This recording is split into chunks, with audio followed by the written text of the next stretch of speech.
So I'm very happy for the turnout because some of these people are just extraordinary. Valerie Crawford's in the house, 1862, the best realtor in South Florida. We've got Raymond visiting from Boca Raton. Where are you? Yeah, David Hayes from Del Rey, right? We've got Idris Kasai from Ethiopia, right? Dr. Paula Shaw, amazing. DC, Miami, amazing.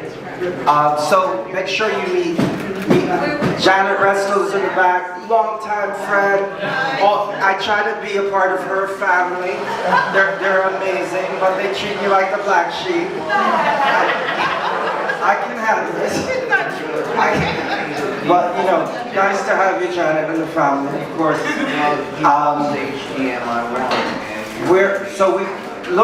Try to look at the art.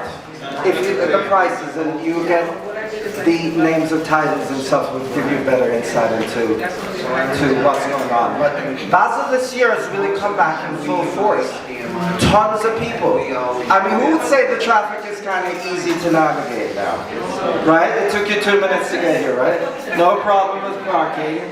You know, I can't. The VI is here. I used to live in the Virgin Islands for 7 years. One of the most beautiful places on earth. I'm a big St. John fan. We got in the house Dr. Hillary Woodson. Yeah, from the Virgin Islands. And her daughter Savannah, who's in the show. And again, they're one of my major sponsors, the United States Virgin Islands. Make sure, if you want to go there for a fee, I will tell you some inside information, certainly about the culture and the people. But I'm an ocean person. Anyone who knows me, I love the sea. And the sea loves me. And St. John has some of the most beautiful beaches in the world. Am I lying? It sure does. Yeah, Candace, St. Thomas too, who's a global woman. She's from all over the world. Dominica competes.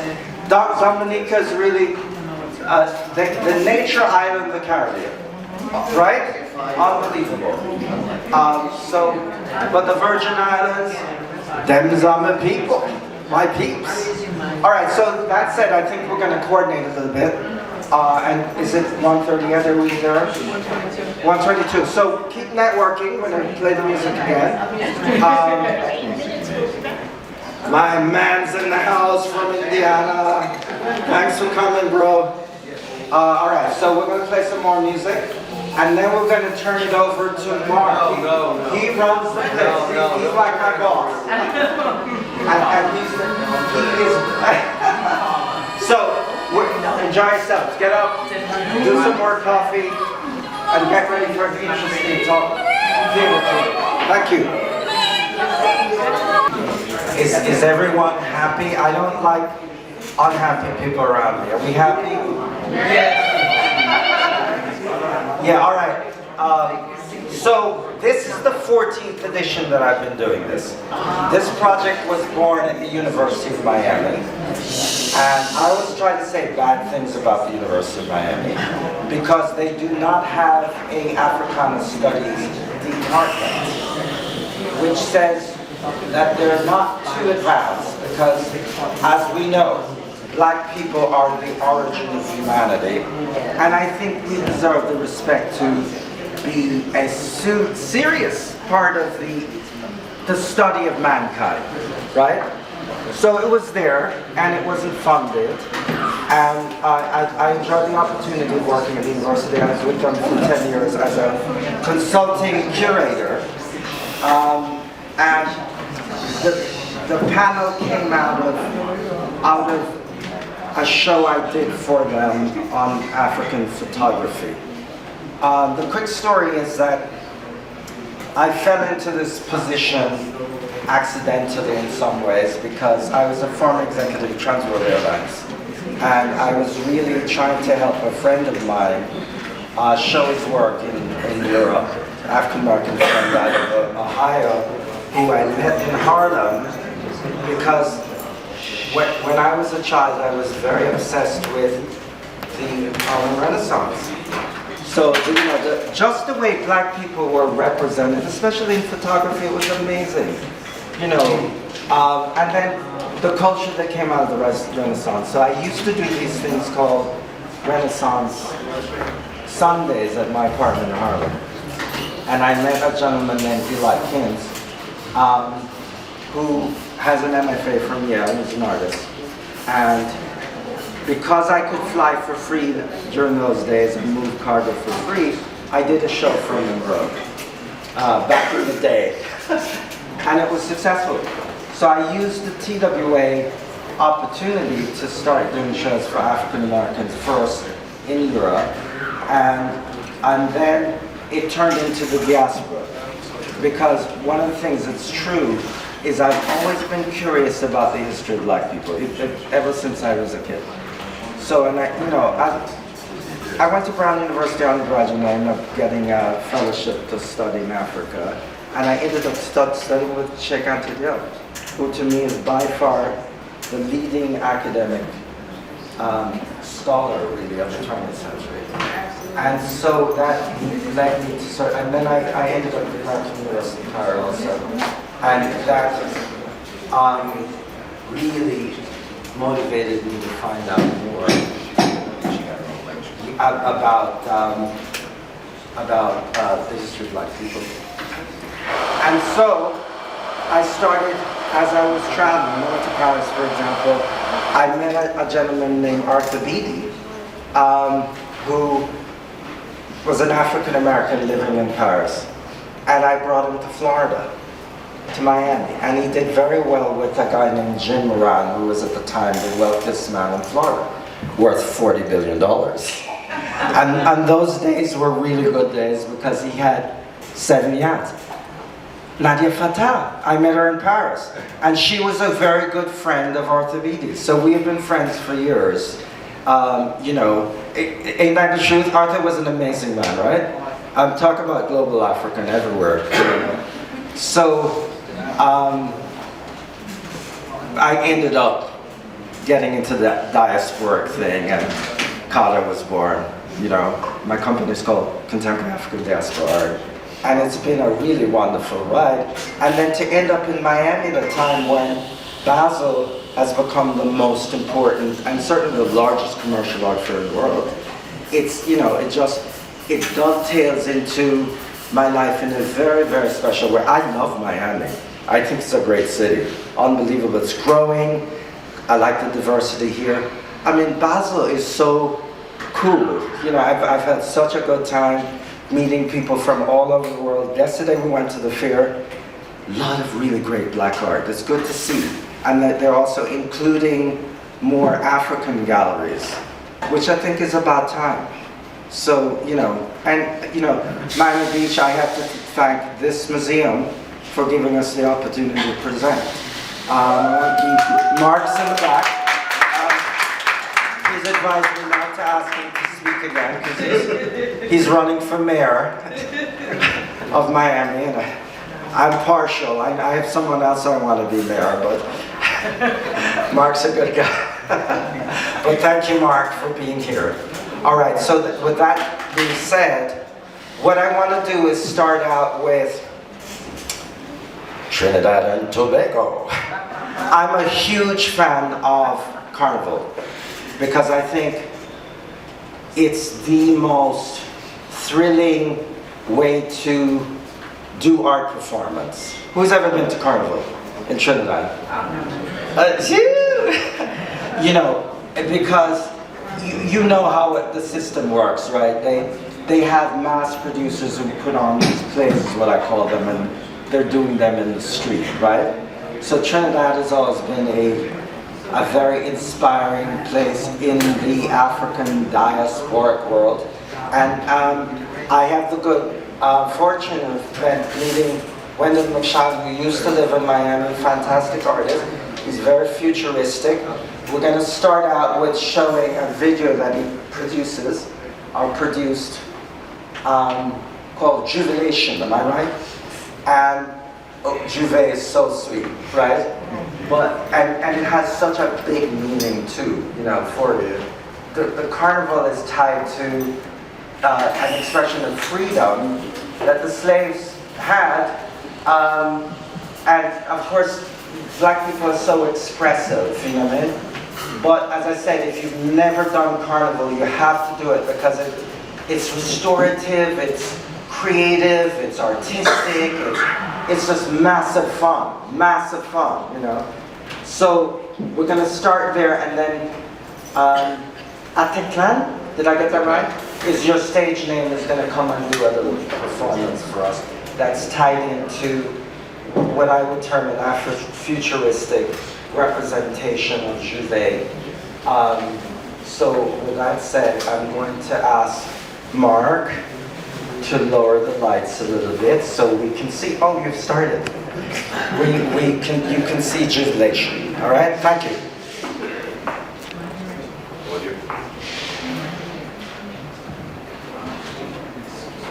Like transmitting right from the satellite plantation, fighting the beats for peace and the peace means in reparation, shedding the earth from birth and the earth through Kaiso and the steel bar. In the mother the coil, wine into the coil is a magical salvation. Hey, when Juve come, go try to fight it, come one another darkness united. All of the ropes we go try to write it, inside the power just fire lighting up. Sing from your heart.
Revelation.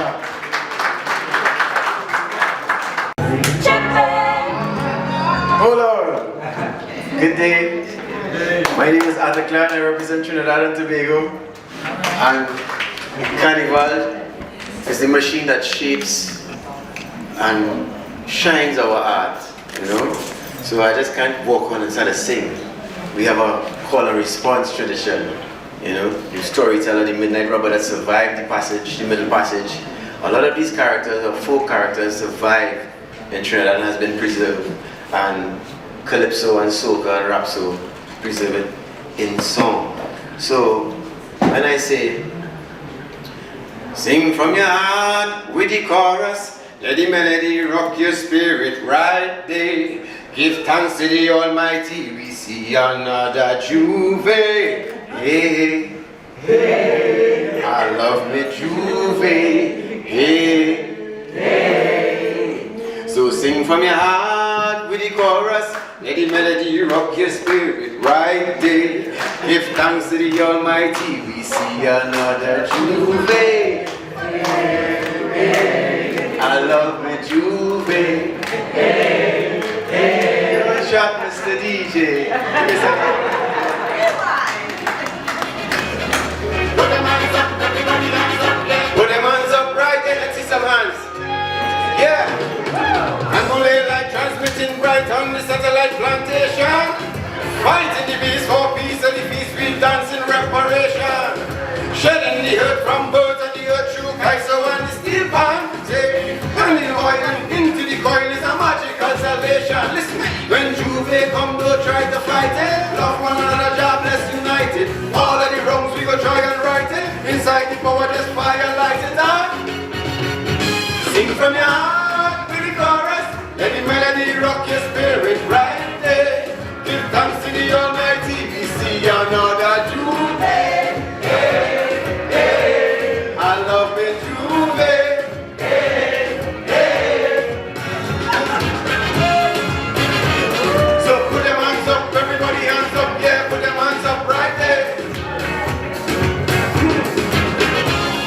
This side, put them hands up, everybody hands up, yeah, put them hands up right there.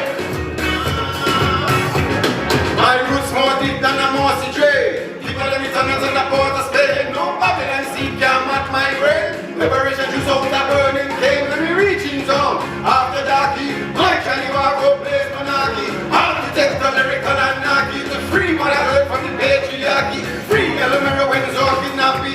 Back to the Limela King Charles the Trappy. King Solomon blood inside my artery. Will summon the carnival and start the party. No, not be the from your heart with the chorus. Let the melody rock your spirit right there. Give thanks to the Almighty, we see another Juve. Hey, hey, I love me Juve. Hey, hey. Put them hands up, everybody hands up, yeah, put them hands up right there. Hey, let's get a clap for it. Put them hands up, everybody hands up, yeah, put them hands together. Sing from your heart with the chorus, let the melody rock your spirit right there. Give thanks to the Almighty, we see another Juve. Hey, hey, I love me Juve. Hey, hey. Sing it better. Sing from your with the chorus, let the melody rock your spirit right there. Give thanks to the Almighty and sing another Juve. Hey, hey. This side is a competition. So, give it thanks to the ancestors, give it thanks to you. You are beautiful. Just before I leave, somebody say, A-I-A. A-I-A. A-I-A. A-I-A. A-I-A. A-I-A. God bless you.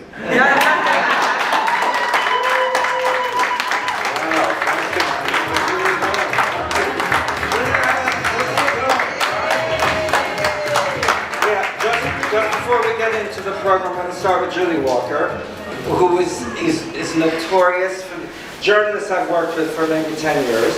She always comes here to cover the black presence at Basel. And at one time I was doing it, but she's much more dynamic than me and has more energy than me. and she's going to report to us on what she saw at the fairs, not just the main one, but you get a snippet of it, so it's very interesting to hear what she says. But before I start, I wanted to give a shout out and recognition to Ariana the Techie, one of my sponsors. This young lady is amazing. So I'm going to give her the opportunity to say something. Yeah. Ariana the Techie. Awesome. How are y'all? How's everyone enjoying Basel? I hope you guys have had a blessed week. It's been amazing to be a partner and a sponsor with Ludlow. I'm looking forward to doing this again next year, so we hope that you all come back and bring some of your friends. So my name is Ariana Waller. I go by Ariana the Techie as a brand. I'm the founder and owner of a company called Yushi here. We're a local tech startup here in Miami that's looking forward to continuing supporting the art industry and artists and sponsoring events and being involved. And as you all know, Miami is becoming a hub for the world for technology, but also in art. Right? It's had a huge history, and so I'm super excited to be a part. Also a board of trustee member for the Museum of Contemporary Art here in Miami as well. So hopefully you come and visit the museum there and visit me and do a tour. But thank you so much, Ludlow, for just allowing us to sponsor, and we're excited to do it again next year. Thank you. Ariana the Techie. All right, so with that said, I'm going to Julie Walker. Okay, thank you, Ludlow, for having me. Thank you, everyone. He's giving me 20 minutes, so I'm going to try to get through this as quickly as possible. We're going to start with Art Basel Miami, the show that began it all about 21 years ago. It started this whole week of crazy art in Miami, and this show ends today, so if you didn't get to see it, plan for it next year. This is Reginald O'Neill. This piece, as you can see, is larger than life. It's a monumental sculptural installation, and it is in the Meridians sector of Basel. Reginald O'Neill is a Miami artist, and every artist I'm showing you is black. African American. This artist is from Overtown. And someone mentioned this to me and said that there is some controversy.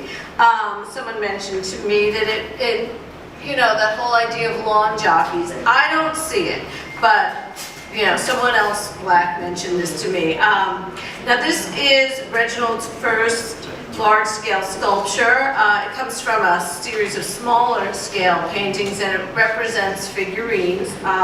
This figure is turning his back to the audience, which is a very political move, and I'll show you the picture I took of the front. Lighting is not great, but where it was in the convention center, it was not lit, which was also a something that was shown in that way for a reason. I just think it is phenomenal.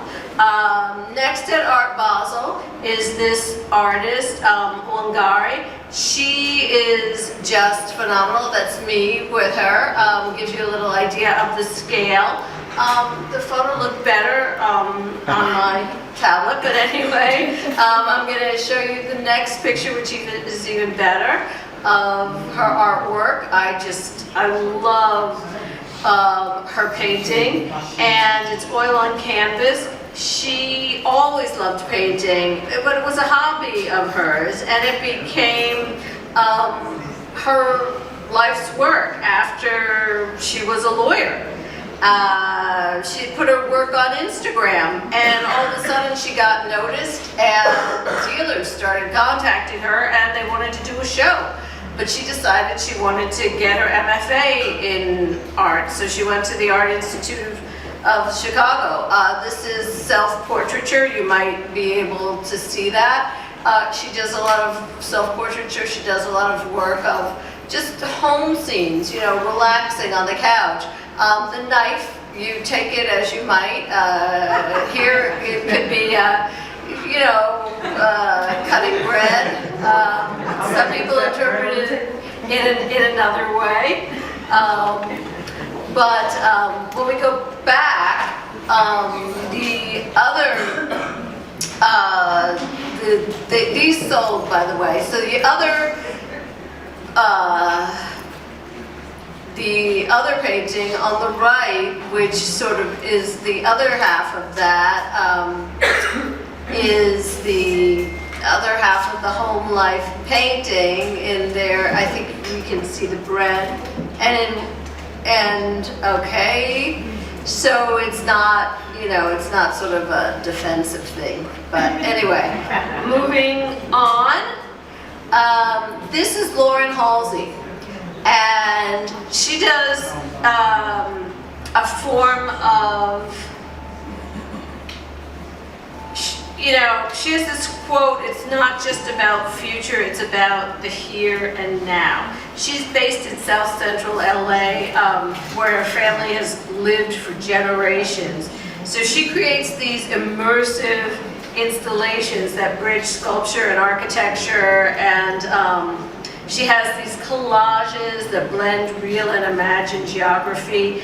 And you can see, you know, a lot of this is, or some of this is protest art. She uses flyers and murals and signs and tags and icons of pride and resilience, and she celebrates black cultural expressions and black culture.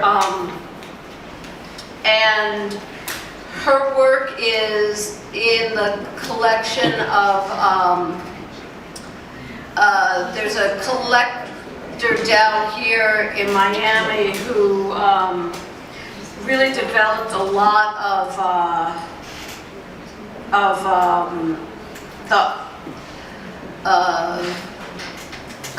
his name will come to me, I just blanked on it, I'm sorry.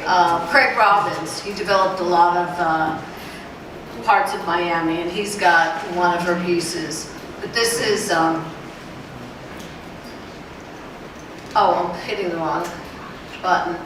This is the actual slide from the gallery, which shows you another side of the piece with 2 dimensions to it, which I thought gave a better look to it than my photo does.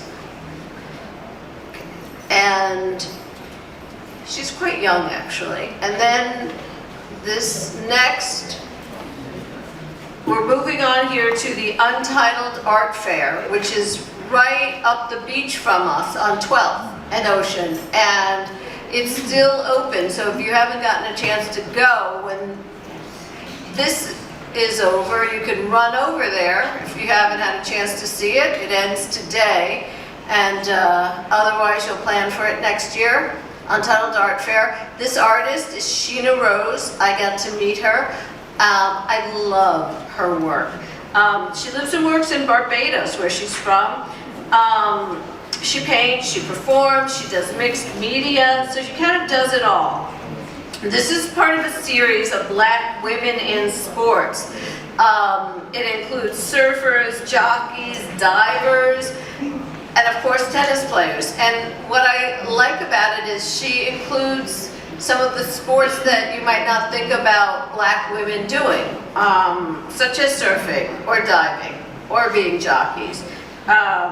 This you might recognize as Serena and Venus. And you might have read that Serena was here for Art Basel, but Venus became the victor in terms of acquiring this painting. She bought it. And she was supposed to be here, but she didn't make it, but she called in to acquire this. And you know, the artist, Sheena, said that, you know, it's up to the viewer to decide who's who. I think I know who's who in my mind, but she doesn't put the faces, and that's deliberate. And she doesn't, you see there's no strings in the tennis rackets, and she chooses these vibrant colors, but she wants to leave some parts of it up to the imagination of the viewer and the interpretation of the viewer. But I love the way the bodies are just in action, and the hair, it's a form of power, you know? All her work has that. Here's two more works of hers. Remember I mentioned the diver. All that work, the hair is just so powerful, which I think is, you know, I asked her if it's a superpower, and she said, no, it's a power statement. So, just incredible work. Yesterday, almost everything was sold out. So, okay, and now we move on to, we're still here at the Untitled Art Fair, and this artist, Khalib, this is called First Dance. It's a photograph, and this artist was born and works in Ghana, and he blends street photography with personal archives. His father was a man of the cloth, which you might be able to recognize just from the idea of the photograph. But his work is meant to convey a joyful image of Africa. And I just love this. I think it's called First Dance, and you can see the way they're sort of moving in that dancing look. And it's interesting because Chris Rock owns this. This is an edition of 5, and Chris Rock owns one of these. And I did ask the dealer if it was bought pre or post slap, and I can't remember what he told me. It's been a very long week. I've been here since Sunday. I've gone to, I've seen almost a dozen between shows and private collections. It's been about a dozen of them. So I've seen, at museums, I've seen a lot of art, but and you also may have read that Will Smith is here. I'm not sure if he bought anything. He knows a few gallerists and a few artists, and he was at the convention center looking at art. So he is here, or was here as well.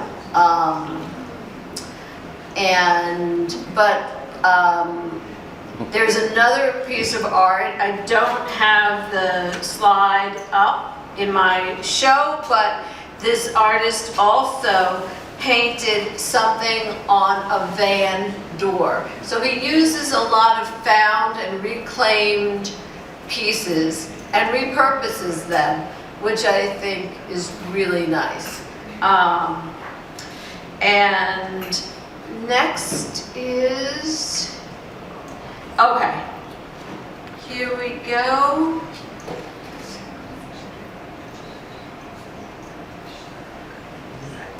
This was the Context Art Fair, which is still open. I think today's the last day. That's over on the other side of the water in Miami. I'm from New York, so I'm not, as familiar as you guys are, but it's just across the water. It is part of Art Miami, that other fair.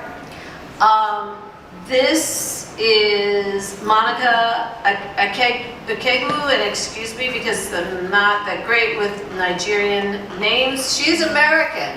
Her father is from Nigeria originally, but she grew up in Baltimore, and she still works there. She's around 27. She's a Baltimore painter. She does this basic portraiture, but look at the detail in the eyes. Look at how fabulous. Look at how she treats the eyes. I mean, she's just, and the lighting.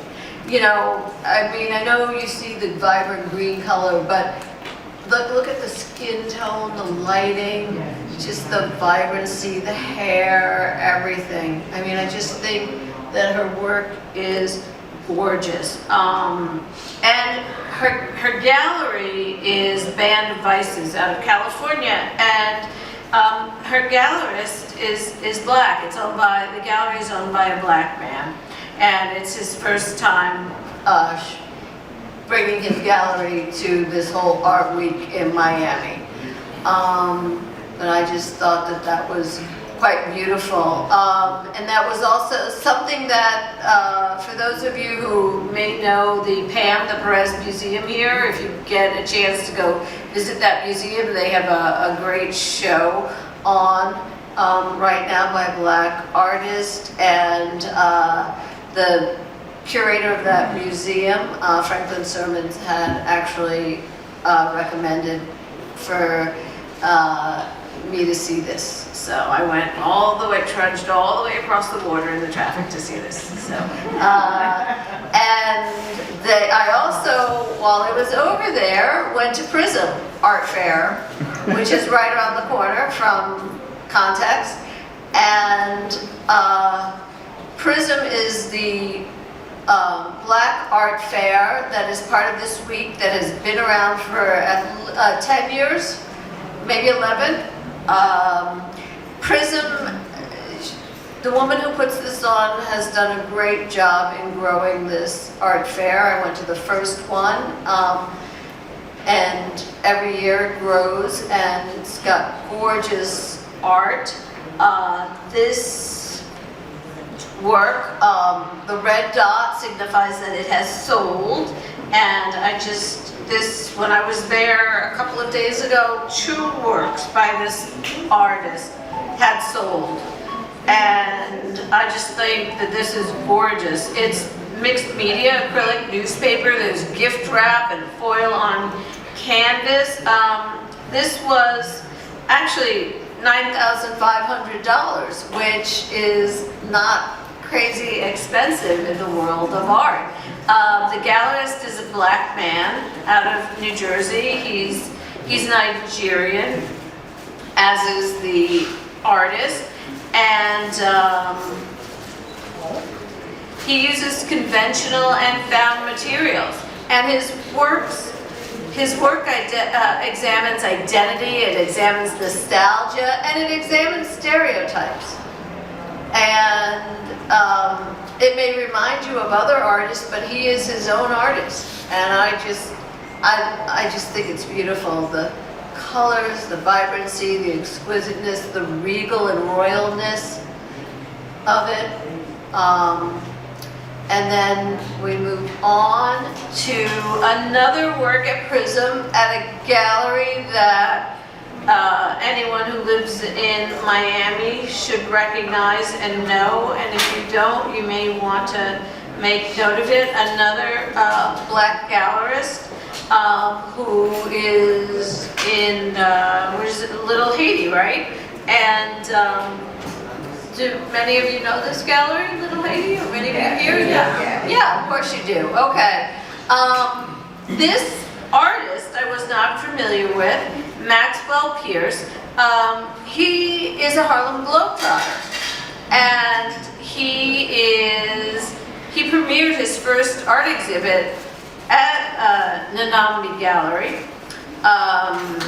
and his art was born from an incident in which a banana, either a banana or a banana peel, was thrown at him. And he used that, he decided to, this was around the time of George Floyd, and he decided to use it as a teachable moment. And he spoke out about it, and then he decided to create art. He did a series of art of the athlete. And we see Muhammad Ali there, and I believe that he uses cut up basketball for this, if I'm not mistaken. When I went to visit Prism, no one was at the booth, so I wasn't able to speak with anyone, but Maxwell's art, you know, has elements of protest art and just really gorgeous, gorgeous colors and the technique and everything about it. I just found really amazing. I mean, his process gets away from drawing and painting, but at the same time, it just is so illustrative of his talent and his ideas and his creativeness. And that brings us to the end. And does anyone have any questions about anything that I've shown? I started with Art Basel because it's at the top of the pyramid, and as we come down, we sort of go down and out in terms of how the fairs maybe rank in a way. And I put even more on my Instagram, and I don't have my Instagram up there, but I put even more on my Instagram, and I'm going to continue to load what I've seen along with the names of the artists on my Instagram, which is Julie Walker 9048. You're Julie? Yeah. I'm Julie Walker 9048 is my Instagram. I was given 20 minutes. I hope I didn't take longer. Any questions? I have a question. Which was the most interesting of all these pieces? Which did you like the most? I liked everything and so much more. Okay. Everything is so interesting and unique and well done, and just that photograph that Chris Rock has is within my budget, and I am interested in that. The woman that I showed you with the eyes, that's not within my budget, but it's gorgeous. I mean, one of the interesting things about some of these works is not just anybody can buy it. You could have all the money in the world, but some art dealers will not sell to you because they only want to place works in certain collections or at museums. And there are waiting lists for certain artists, and so that is, and it's, in a way, it's great that there are black artists who have waiting lists, whose work dealers want to place in museums and they just won't sell to anyone. But you know, I loved so much that I saw, and whereas 20 years ago there were fewer black artists being represented here by the top galleries and fewer art galleries owned by black gallerists here. Now there are a lot more at every price point. So I think that's wonderful. I definitely agree. Thank you very much, Julie. When you first started, you said that there were, I guess, porch jockeys? And you said some lawn jockeys, and some people didn't feel as offended as yourself. You think that's because you're from New York? No, I didn't feel offended. Okay. I didn't. Well, I. You're saying like the audience felt. I did not see what they saw. There's an artist who's a well-known artist, who's a sculptor, who said, "Oh, some people are saying this about this," Oh, okay. and asked me how I felt, and I said, "I see what they're saying, but I didn't see it until they brought it up, and I don't feel that way." Okay. Perspective. Yeah, I have a different perspective. And I just was wondering, because I know you had mentioned you're from New York, a lot of people from the South, it's probably hits a little harder, so that's why I was just asking your Yes, opinion. possibly, but we have, I mean, I've seen lawn jockeys, you know, we didn't escape slavery in the North either. I've seen lawn jockeys in the North, so. Thank you, Julie. Thanks. All right, next up is eBay from Nigeria. Lives in Canada. The work on this wall, you see that red figurative black woman? That's his work. Yes. Most of the work on that wall is his, and over here, to the left of the big piece, is Ibe's work. One of the things that I was trying to do this year, especially with him, because a lot of his work really is very fashionable. And one of the things I have issues with is raising money to do this. But the fashion people have a lot of money. So, you know, he wrote a piece called Black Art. It's fashion, right? Oh, black fashion is art. It's the other way around, right? So, and it's on my blog, by the way, which is at cadaonline.us. But amazing artist and amazing person. So, eBay, you're up.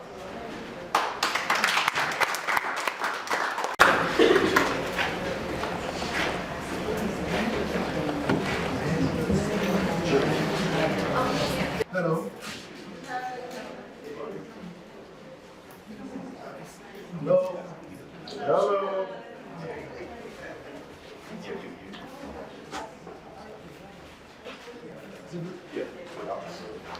How's everyone doing? Yeah.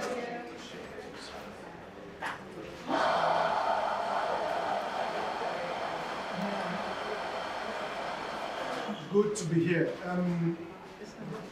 It's good to see us. This place feels like home. I feel home here. My name is Ibeano. I'm from Nigeria. I'm an artist. I function as a visual storyteller, studio artist, illustrator, fashion illustrator, muralist. I'm here to present Black Fashion is Art.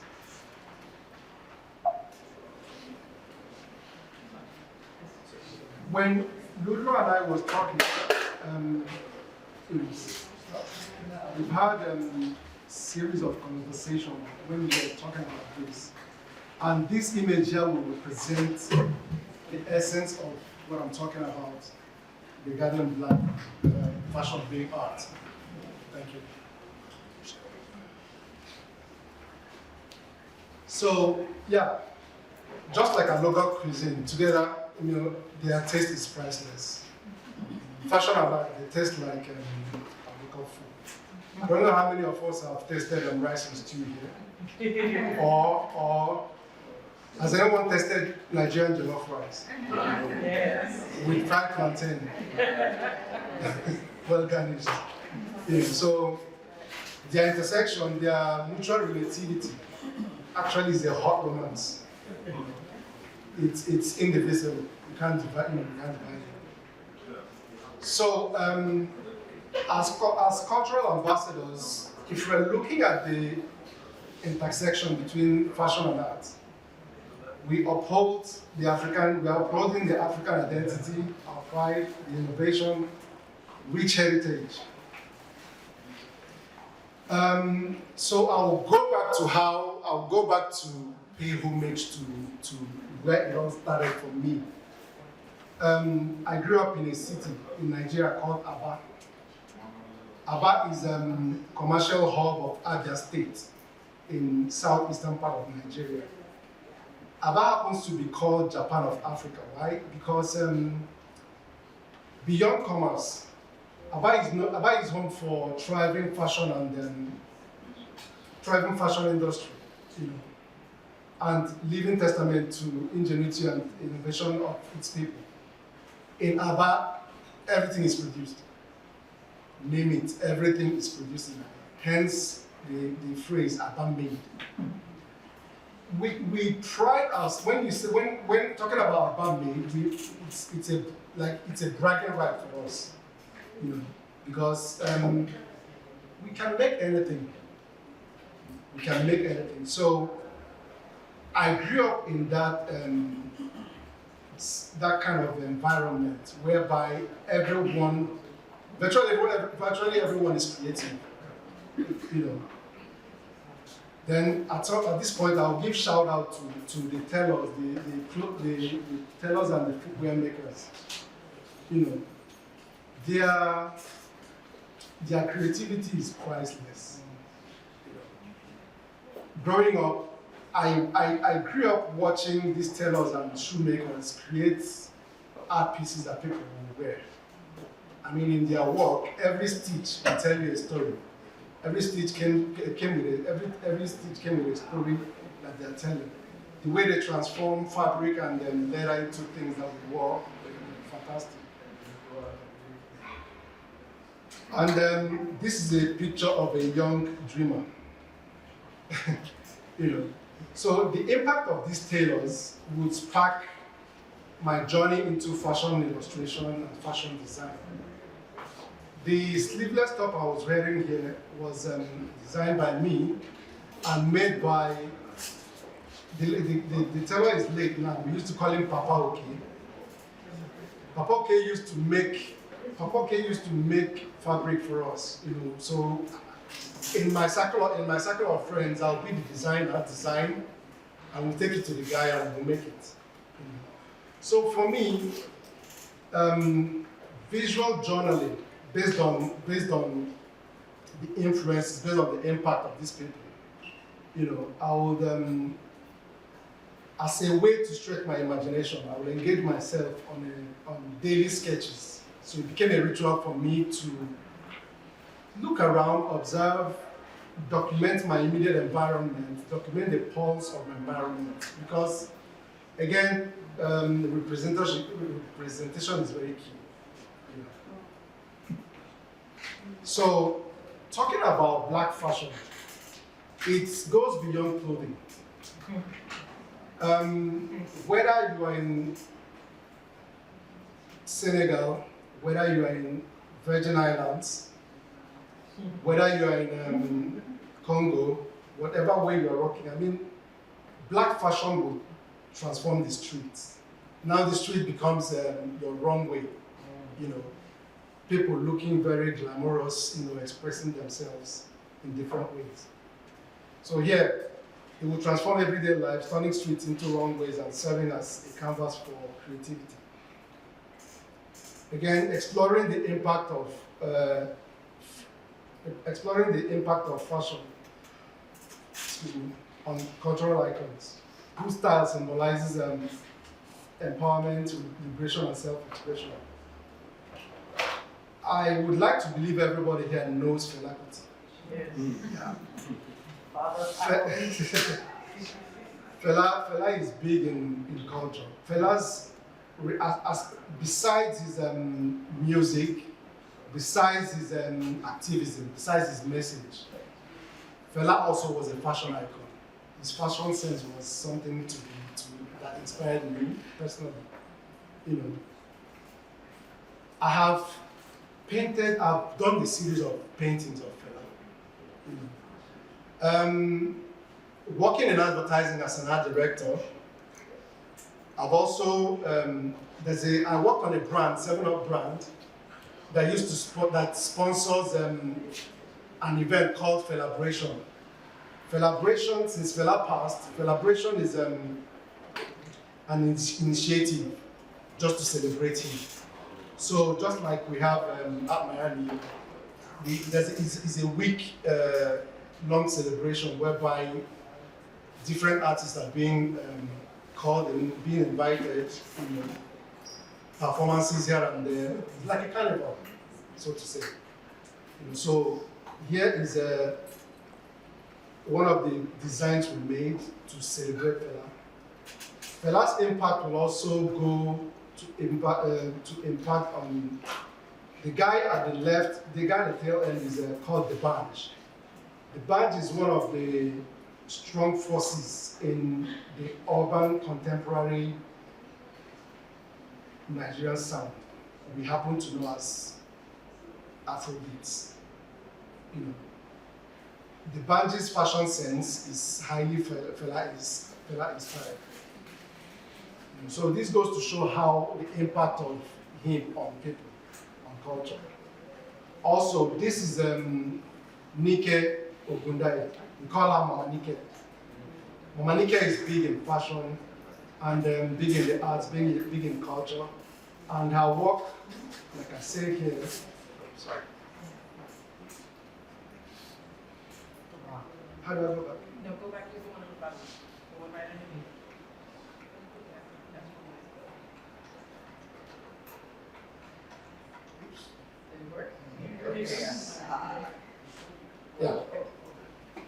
I said here, Manike's work will symbolize empowerment and liberation, also self-expression. So she runs a foundation whereby she empowers women with teaching them about batik, tie and dye, and all that. Also, fashion as a medium would function as a medium of storytelling. A friend of mine happened to write this book. His name is Gotsi, Fashion as a Second Language. Also, fashion plays a role as a storytelling medium to show our collective journey as a people. The illustration you see here is when you open the book, that's what you see. At this point, I would like to recognize the art of weaving culture, the art of weaving pride, the art of weaving our heritage, where it all starts. So in this picture here, you have, in my place in Nigeria, there's a fabric called akwete. There's also ashoke. There are so many, I believe these people should be celebrated as well for what they do. Because if they don't produce this, we won't have anything to wear. So highlighting contemporary artists whose works incorporate fashion into their works,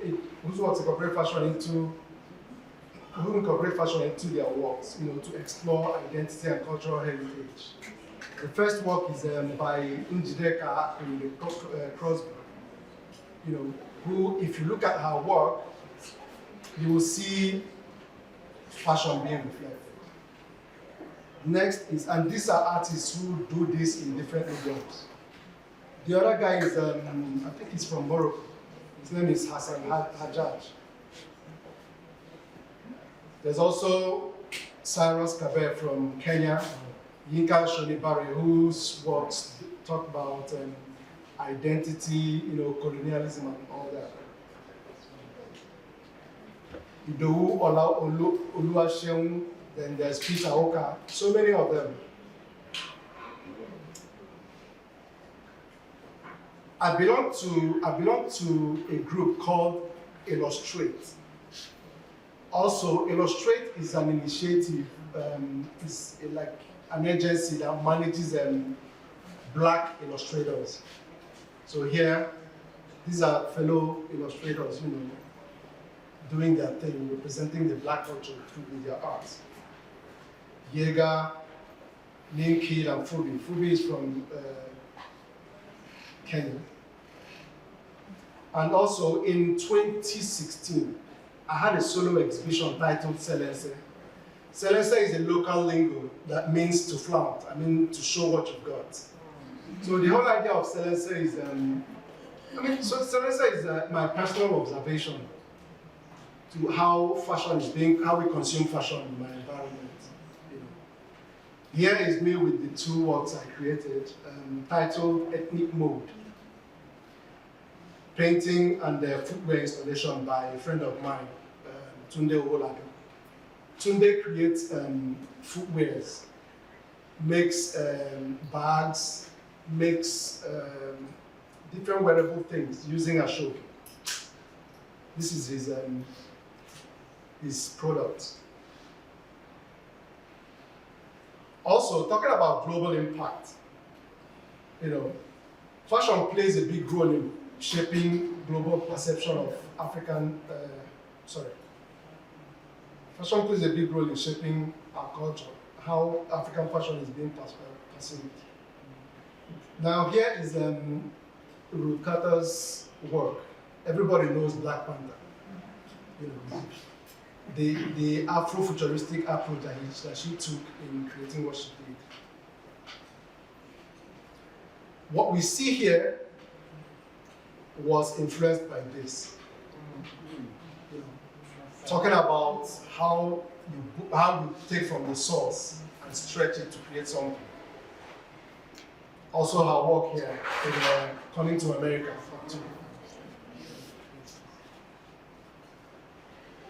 At this point, I would like to mention the Weight of Africa Fashion exhibition at V&A Museum in London.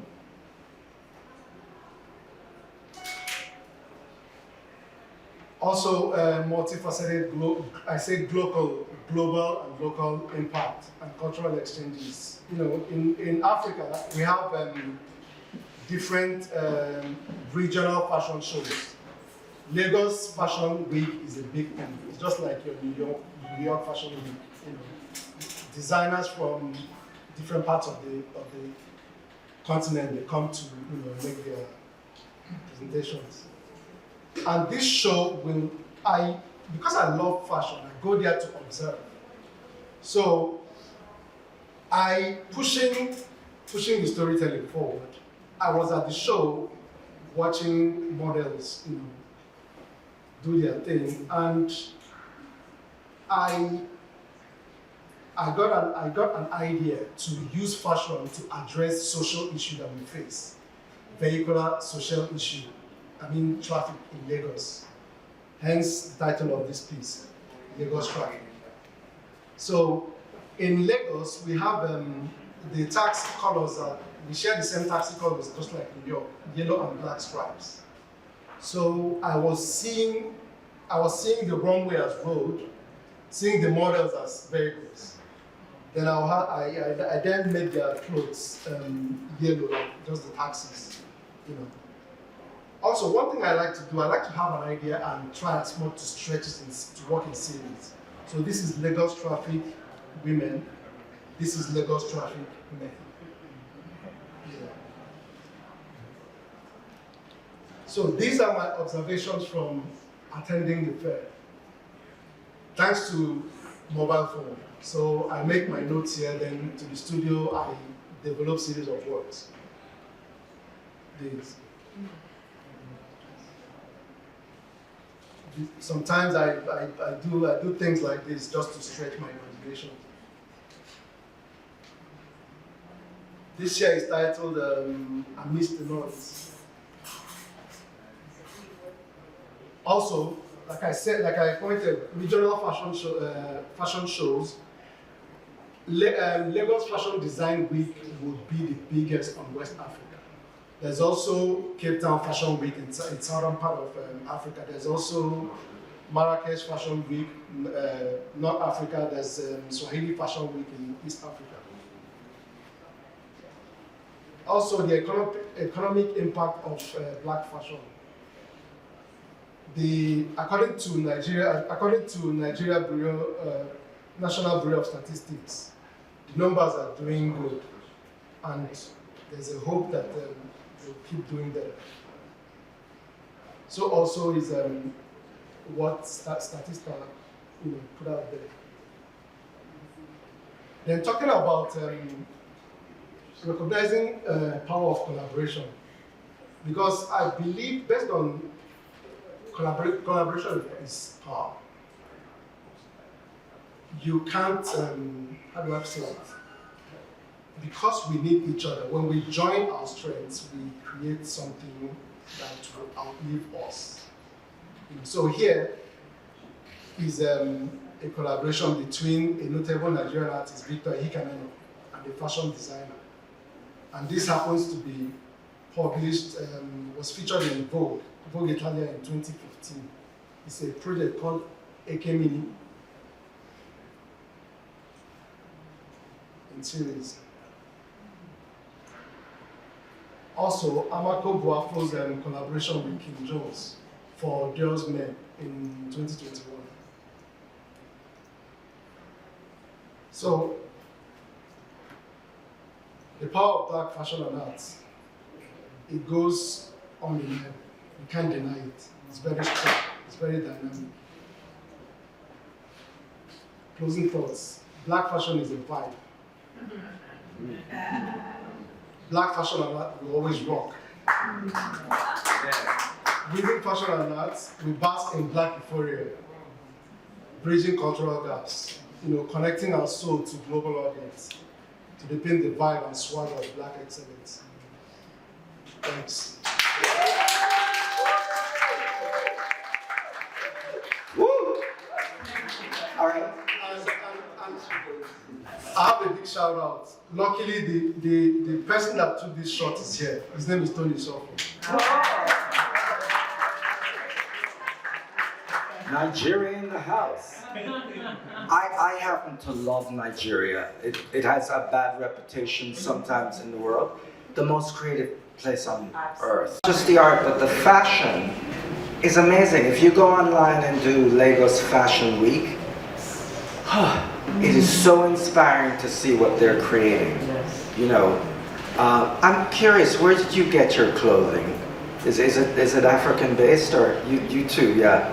No? Picasso. Oh, Picasso. All right. Well, he stole from us anyway. Yeah, well, I wasn't sure exactly he stole it. So. This is ours.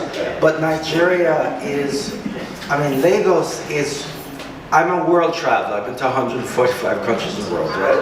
Yeah, and I'm biased. I love Africa too, right? But Lagos, my God, it's worth visiting.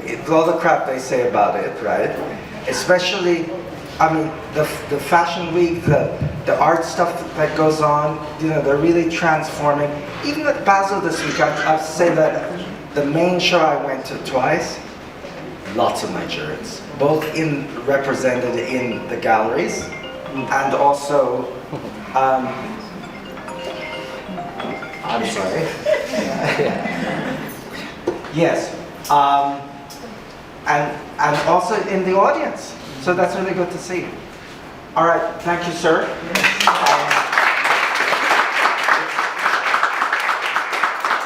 So we're going to switch to a local artist. I think who's just gone out. So, Mr. DJ, could you put on some Afro beats for us? So to get us. Marcus Delmon is a Jamaican Haitian American, so he's very diasporic. Right? But the piece over here is his work. This central piece is his work. He likes to do a lot of collages, and he works with fabric. And he also is a painter. So, but considered one of the rising stars out of Miami. He's with Jamani Gallery, the only legitimate black gallery in Miami, unfortunately. But Jamani does a really good job at selecting artists and really helping them to grow. So he's going to talk about his work in a minute. Could you take a seat for us, eBay? Wasn't eBay fantastic though? Yeah. Oh, yeah. Nigeria in the house. Yeah. I can't talk enough about Nigeria. Huh? Okay. Yeah. All right. We're almost.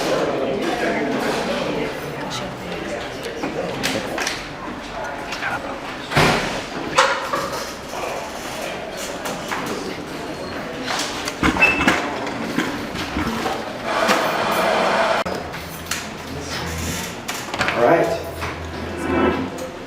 Take it away, Mark. Hello. I didn't know I was going to talk about myself today. Let's do it. First and foremost, how y'all doing today with all this traffic? Yo, like, I feel like I could just, like, if I had to, I was talking to some friends the other day about it, like if you had a superpower, what would it be? Mine would be teleportation. And it's always going to be teleportation.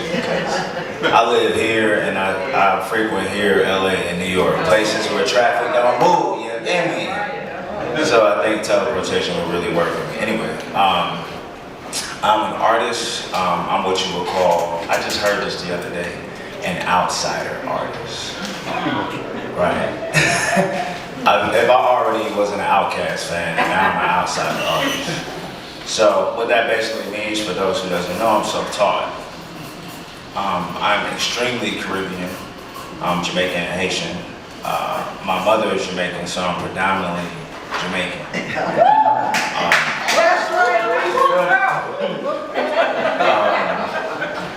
My taste buds are Haitian.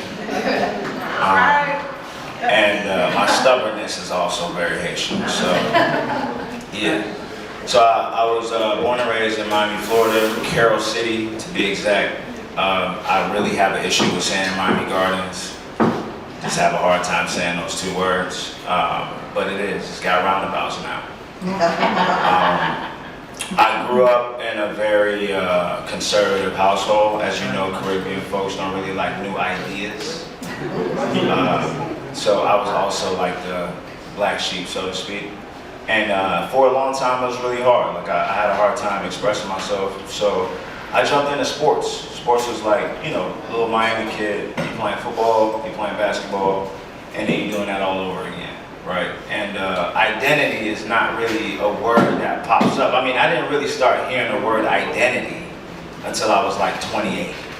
I don't think that was like a frequent word in my community. It was also like, who are you gonna be and who are the options? So, you could work for the city.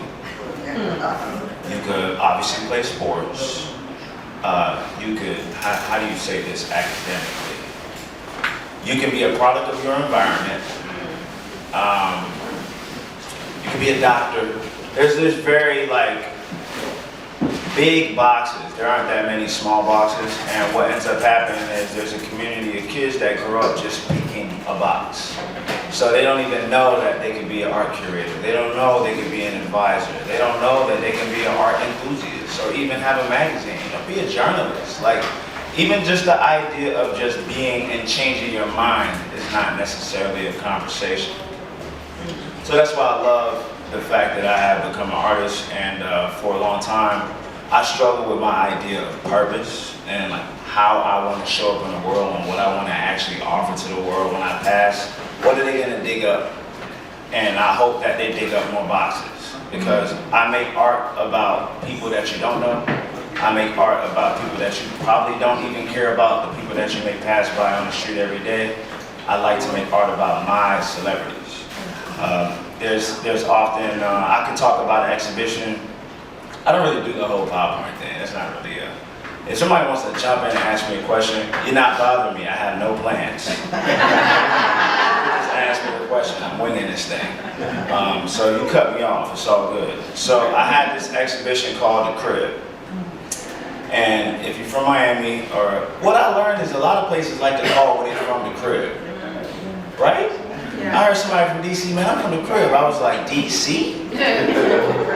Alright, I'm not knock you. But The Crib to me is what you perceive to be your home, your region, where you like to call your stomping grounds, where you relax your shoulders when you drive inside of it. And mine is Carroll City. And for a long time I would go and see these different identities inside my neighborhood that I felt like were celebrities. So there was one individual that spiked the whole exhibition, and that was the Candy Lady. The Candy Lady lived 3 houses down.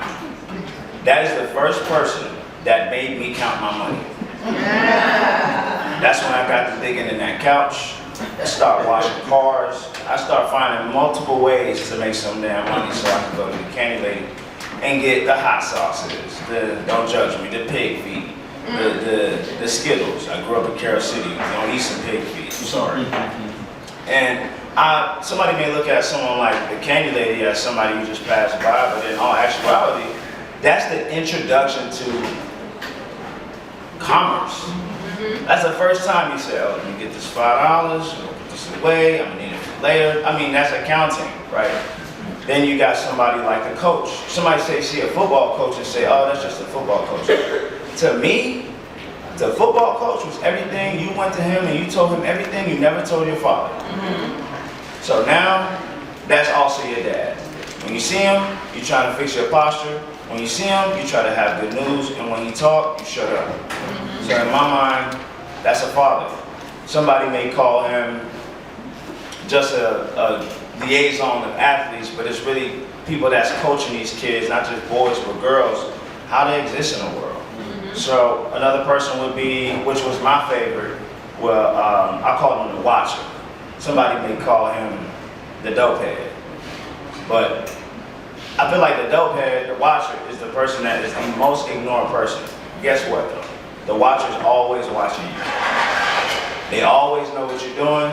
They always know what's happening in the neighborhood. If something's missing, you go see him first. And I call him the average Joe because his name is Joe. Joe was a really big part of my childhood because he was somebody that made me realize not everybody is going to come out the same. You can try as hard as you want, you can do everything right, and life will still knock you down to ground zero.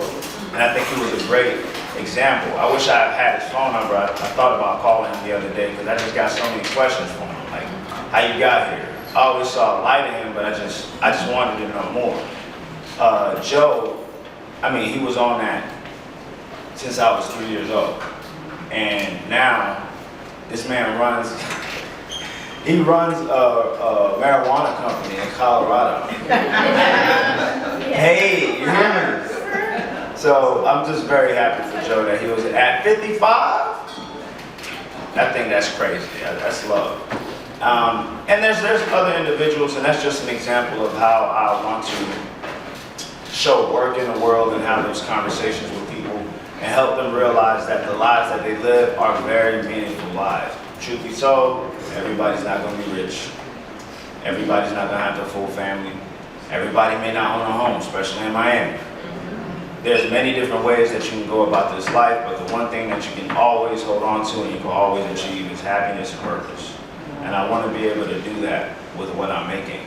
So my purpose is now to reprogram how black and brown people see themselves in the world, because art is the backbone of society. If artists sketched that phone, artists did the pattern for that dress, the artist did this beautiful headpiece. The artists are everywhere and they're the backbone to society. My issue is black and brown people don't see themselves in art because of misrepresentation and a lack of inclusion.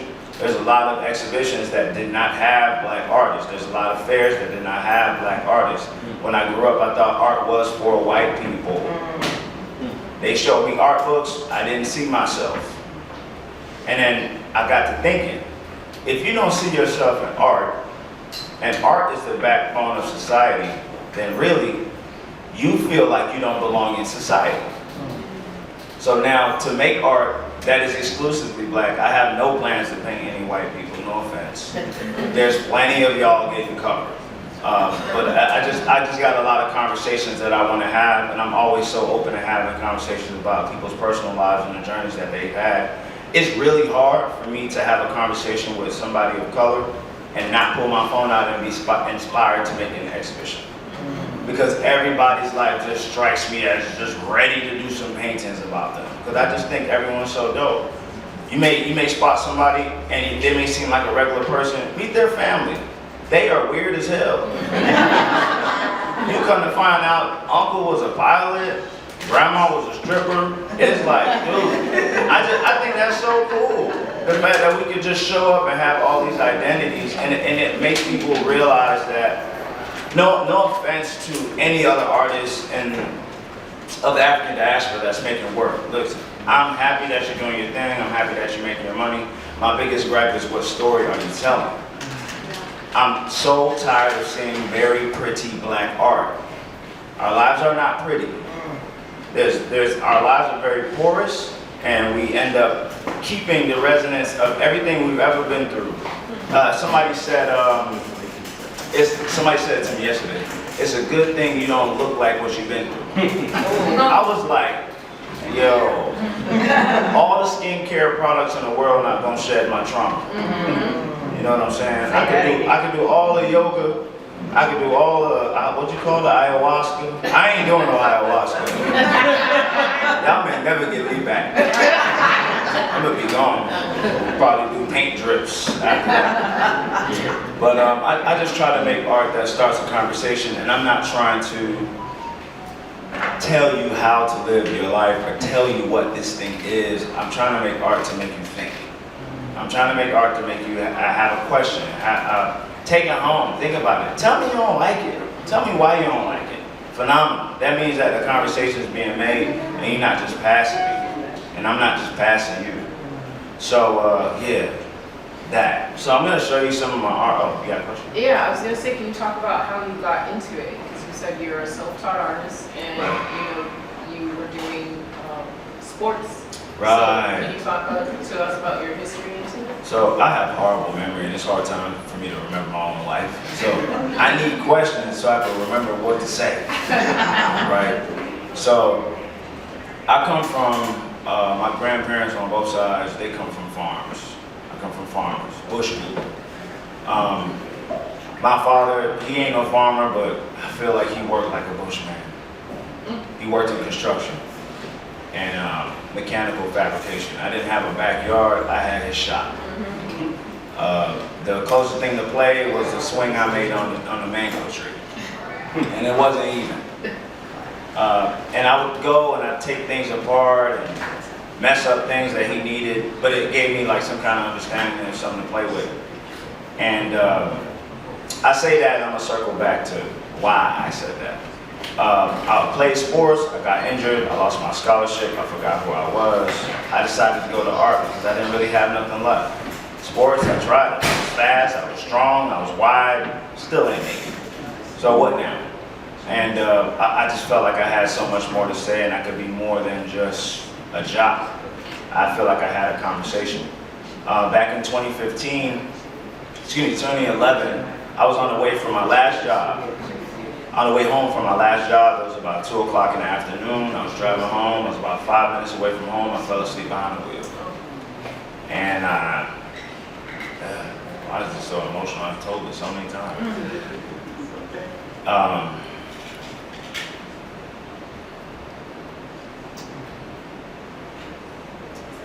But you got this. You got this. Yoga. Talk about that. At the time you left.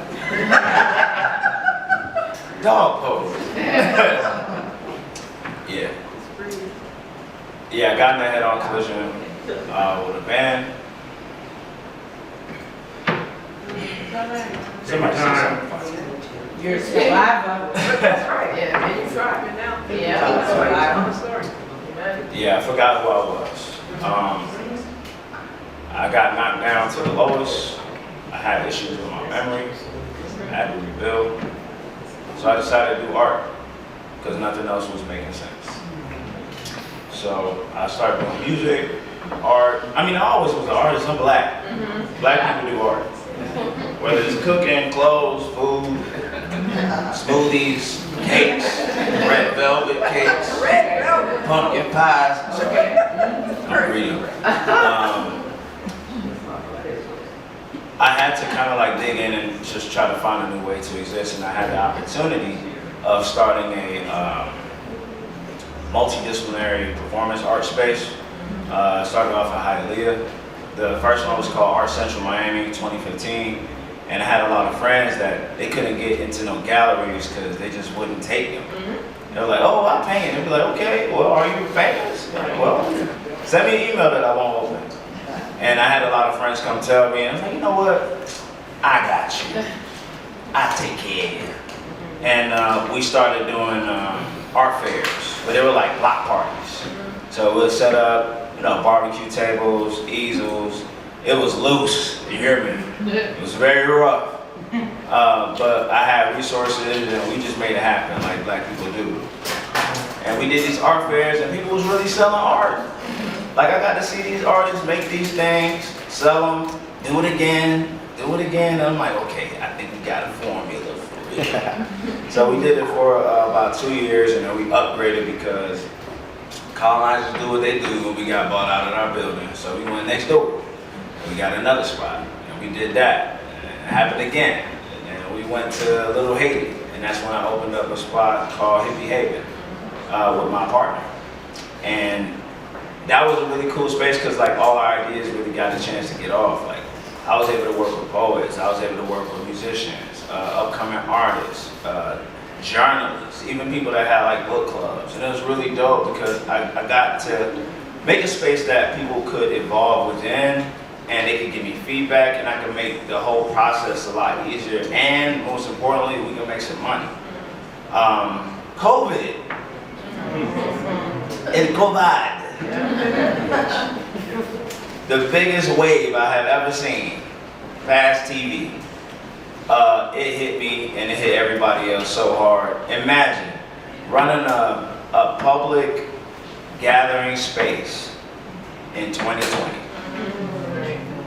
$5,000. Yeah. Everybody applying for PPP loans. I don't know how. I got people calling me, I can get you the PPP, bro, trust me. I said, how you got the plug? I tried with one of them, credit got hit. I'm like, damn, they got me. They got me. And we got lucky. We got like this loan that gave us like 20 G's, but 5,000 a month. What's 20 G's? What is that gonna do? Give me till next week. But we did it. Got some debt, and we stayed open somehow, and we got through it. And then our very attentive landlord stopped taking care of our roof of a 5,000 square foot warehouse. And one heavy, like there was this time, I don't know if anybody remembers, it was 2021 and it rained for 3 weeks. Y'all remember that? Yeah. That's when my roof fell in. That thing could not hold up for 3 weeks of rain. Maybe 2 days, but not 3 weeks. And that is when the business ended. And we cried, we did the things, we I'm a Sagittarius, so I moved on. And I decided to, like, for real, chase art. Like, do the art thing. Cause I done tried everything, you hear me? And art was the only thing that's always been like, hey, I'm here if you want to give me a try, I'll take care of you. Excellent, excellent. I want you to show them some art. Yeah. Connected So I needed questions. Yeah, here's the deal. Okay. Global African Diaspora Renaissance. Right. One of the topics we're talking about.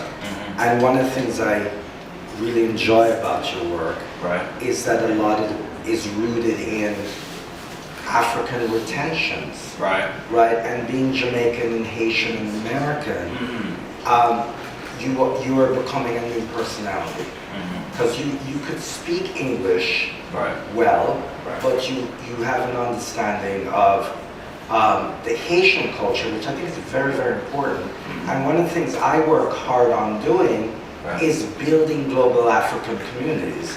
So people will not be intimidated if you're Haitian, right?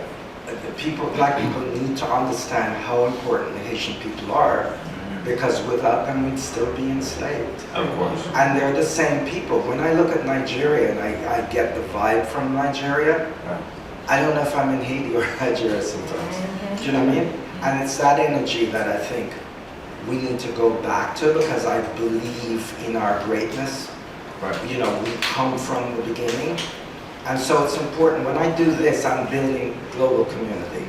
And I believe in Renaissance. You know, we are coming out of our slumber. We're coming out of our depression, you know, trauma.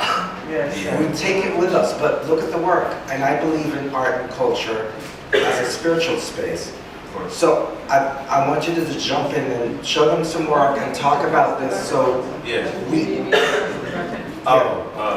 one right here. Do you need some assistance? No, I think I got this. Yeah. All right. So let's do that. Okay. And as I said, enormous imagination, really, really good work. You know. So share it with us. Thanks. For sure. I didn't mean to mess up the time, y'all. No, you're good. You're good. Personal stuff. You're good. We have your time. So this series right here is called Blue Collar Blues. Like I was saying, my father came from construction. He came here in the early 70s. Haitian. Very Haitian and stubborn, but strong and smart. And I wanted to talk about how Caribbeans came here and evolved Florida. My pop was a big part of them building like Bayside and things of that nature. And I wanted to make it work as a conversation to how we came to this country, whoever it be. I mean, anyone of the African diaspora, I feel like almost has an entrepreneurial mindset by default. Anybody that do anything from any kind of place in the world and they black, they already just thought about how they can monetize it. That's just how we are. And black people gonna flip something, and I always appreciate that. This particular piece was inspired by Ernie Barnes. This piece is called The Sugar Shack of Commerce.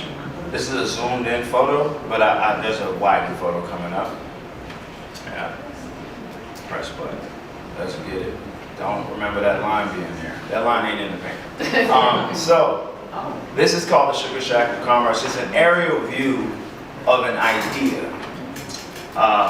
The idea is us trading deeds, titles, money, credit, anything that we have too much of for things we don't have enough of without using money.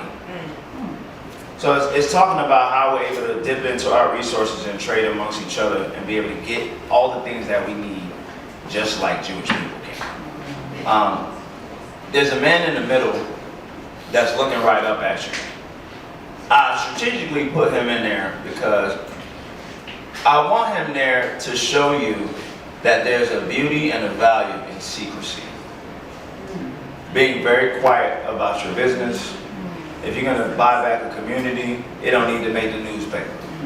If you're gonna buy the block, do it very quietly and do it amongst your peers and keep it to yourself. I want people to normalize the idea of trading things. I feel like a lot of us are hoarding. We could move some things along and get some things that we need. If we really started to understand how economy works, not that anyone in this room doesn't know, I just feel like we can get what we need without using money all the time. And I think it's really important that we have that idea because money was introduced to us very late in our legacy of being people. I mean, money was a new idea. I mean, maybe before that there was like gold, but before that it was like trades. I make cotton, you grow me beans. Just that idea of us getting the things that we need amongst each other, it's not that wild of a concept, and no, it's not a conclusive statement, but it is a conversation opener. This is zoomed in photo so you can get an idea. The piece is 48 by 96 inches. It is big. It's like the size of a drywall.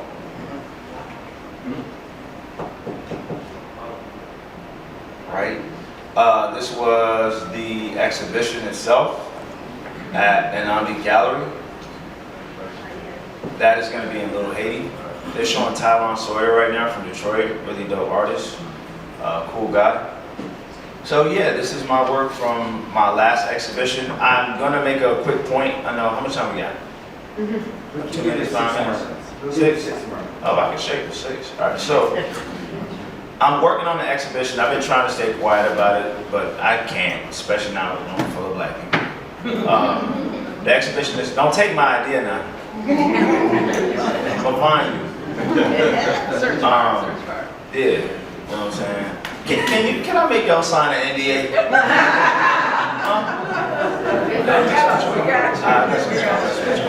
Alright, so the exhibition is called Papers. It first started off with me trying to communicate my troubles with growing up as Jamaican and Haitian in Miami, Florida, and being forced to be black, just being forced to be African American. That was a real weird idea. I mean, growing up we ate ackee and saltfish, we didn't drink juice, we didn't chill at other people's house. My mom ain't let me go outside because outside is American. Yo, I remember the first time I had a P&J sandwich, I look at my mom, I say, what's this? What are we turning into? So, and I got to watch my family slowly start to use air conditioning. All the time. I remember before it was just a fan, then it turned the AC on twice a day, now the AC on all the time. We got ice. So it's going above and beyond, and I'm watching us throw our culture away. Like we're starting to become something that we've never been before. We don't have none of the same habit. My mom speaks patois less. She sounds like a Yank sometimes, and I'm just like, Mom, what happened to the needle? Why are you saying needle? So that's a conversation. And I feel like a lot of kids are losing themselves in society because society is forcing you to find yourself into a box. You're trained to be black versus white. It's why we should be fighting against the white people. That starts to become the narrative. You start to become a victim. You start to become a target. You start to watch your rearview mirror more than you watch your front windshield. And it starts to turn you into somebody who you've never been, and you start to indoctrinate racism and attach it as a part of your identity. And it made me want to make an exhibition about that work. Then my best friend at the time asked me, why? Why do you want to make this exhibition? I said, because I want to heal from my trauma. She said, why do you have trauma? She always asks why. She like forces me to answer the question so I can find my why. And then she asked, why are you making this piece? I said, because for a long time I didn't feel like I was anyone. I was too Jamaican and Haitian to be American, and too American to be Jamaican or Haitian. And I realized that there's this big, thick line that's a divide between everyone of the African diaspora and everyone who was born here in the United States as African American, and the fact that we don't see each other as allies. African Americans will look across the room at Jamaicans and turn their nose up. A Jamaican will look back across and turn their nose up and to the side. And they'll never share money. They'll never be in each other's homes. And they probably won't save each other in a bad situation. That really scares me. Growing up as a kid, I was profiled about 12 years old, face down in the mud, coming back from the basketball court. And I was in such belief that my folks would not understand, I didn't even tell them. And that may have happened probably 10 more times. There were times my cars were gutted, coming down here on South Beach, being a black kid thinking I could drive over here and getting profiled. And I never got a chance to tell my mom. I told my mom a year ago I was just in a rut. And you just start saying stuff. I said, Mom, I've been profiled my whole, she told me be careful. I was leaving the house, she said, be careful. I don't know, she said that all the time, but today I was like, be careful. I've been careful this whole time. I am careful. So then I was like, I need to make an exhibition about this. I want to have a conversation. And I'm going to be having somebody that came here in the 70s from maybe like Jamaica or Haiti or St. Croix or wherever. And I wanted to sit them down with somebody who's the same age that lived here in the 70s. And I want them to have a conversation with each other and find out where the hell we went wrong. And I called it papers because a lot of us seek validation and we want citizenship because you come from another place, right? And then I start thinking that, and I say, African Americans fighting for citizenship too. They trying to get their papers too. So they're not getting it from the immigration building. They getting it at the bank. They trying to buy the house and show that they somebody. So I feel like we all are battling for citizenship, and we all trying to have a conversation amongst ourselves, but we're not having conversations with others who we don't automatically see as allies. So, hey man, I'm Mark Delmont. Great contribution. Thank you, Mark. And the That's my party. Instagram. If you want, can you read that? Yes. Please follow me. Art Love Trap. Yeah. Yeah, that's a great, good points, because what's true is as African people, we need to find a way to be allies, right? Because we're the same people. Go ahead. I have a question. Yes. Yes. Thank you. A question. Let's get it. Am I messing up your 6 minutes, Lolo? No, you're good. I was curious growing up, like you shared being Jamaican and Haitian. Right. I know with that there's tensions between Jamaican and Haitian, and like how did you explore that? Have you been back, have you traveled to Haiti or Jamaica, and like what are ways you explore that in your art? So I have been to Haiti. I spent a few months there before all this madness. I stayed in a city called Belvedere, which is on the border of Haiti and Dominican Republic, which is wild, by the way. Them people really don't like each other for real. Yeah, for sure. And then my mother, I mean, I've been to Jamaica so many times. I love Haiti, I do, but Jamaica for real feel like home. I just kind of just love how people opt out for positivity. I mean, you really can't trade that. Being Jamaican and Haitian has definitely been a battle because I'm literally the mix of two people that don't got nothing to do with each other. Don't want to do nothing with each other. And the wild thing is that Haiti got their liberation because of a Jamaican. Dutty Bookman.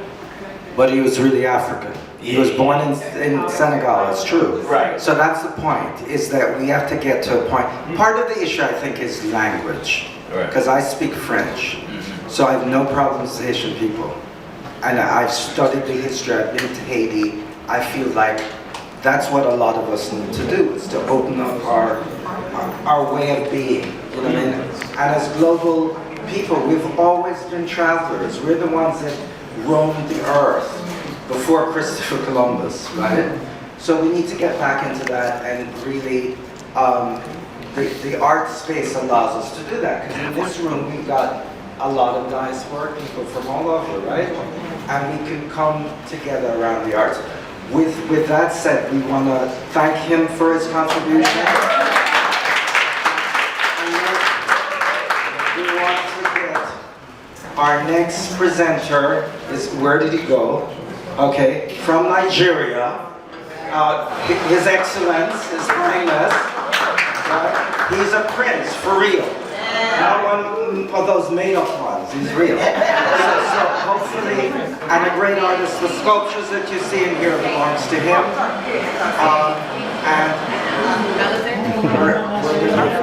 That's what I asked for, yes. Thank you.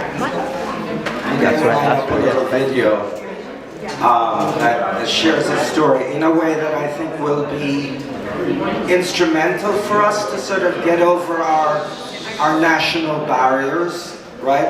And to understand Nigeria is very important. Yes. Because those are us, right? In the past, a lot of us come from West Africa. There was no such thing as Nigeria before the colonials, right? Mali Empire, Songhai Empire, all that stuff. And that's why we're so creative, right? Yeah, it's us. So, are we ready, Dr. Chen? You're funny. I'm going to call Dr. Chen for you. Okay, thank you. Thank you.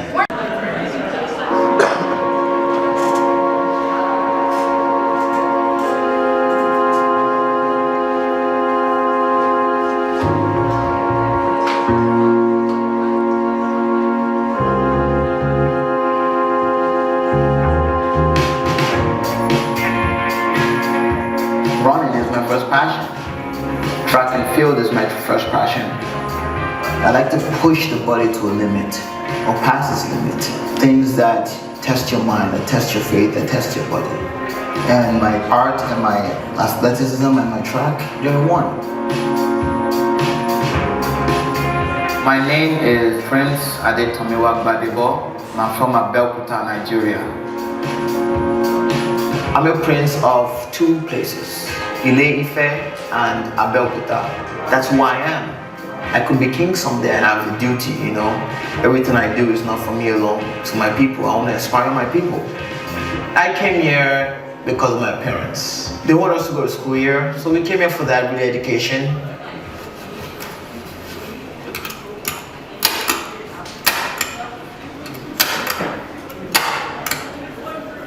For me, I would say I didn't really decide to be an artist.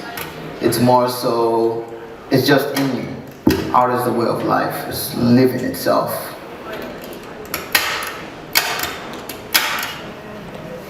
My process is building my own stretchers. The perfect shape for me that I love are squares.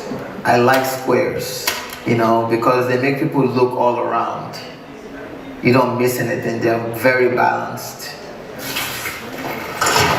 I like working big, it gives me freedom. Small ones too give me freedom. You know, my scale, it's like my personality. I'm a complex human being. I'm not gonna lie, I'm a complex man. I'm emotional, sometimes I'm not. You know, I feel like doing big things, why not?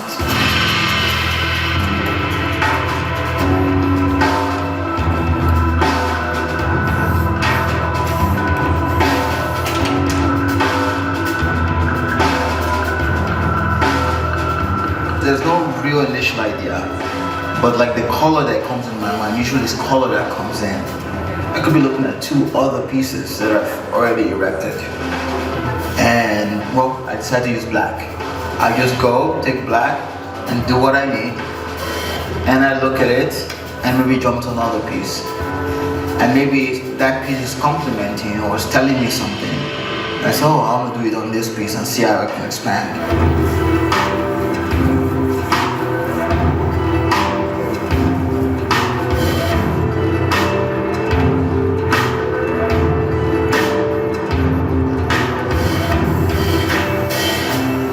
There's this application on painting on the surface, which is very impulsive and also calculated.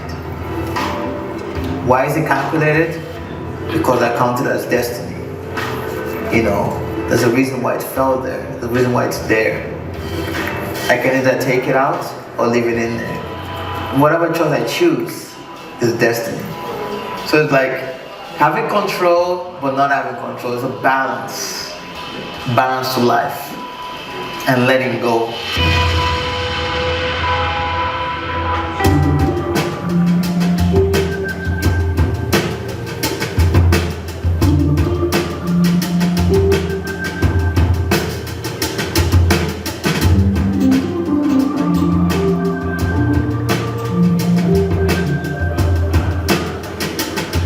The photos are photos of my family. This is a photo of my great-grandfather, who is the Oni of Ife. He's the former king of Ile-Ife, who reigned from 1910 to 1930. And this is my grandfather, who was the Alake, the king of Abeokuta. And this is my great-grandfather. So this is him on his throne, and his beaded crown. And this is my grandmother. She actually gave me these photos. And with these photos, I'm thinking of blowing them up, maybe life-size 6 by 6 feet, and then possibly painting on them. These pictures inspire more than my work. They inspire me to be a better human being. These people stand for greatness. They were also patrons of the arts. And these ones were personal collections from my family, my father. My art collection started growing, knowing the social dynamics and social issues in my country and culture in Africa in general. It wasn't because I wanted to be a collector. It's because of social importance. So my own is to, in collecting, is to help do that in that way. So as a prince, my duty is to create work, something, leave a legacy, and do what I need to do as a human being.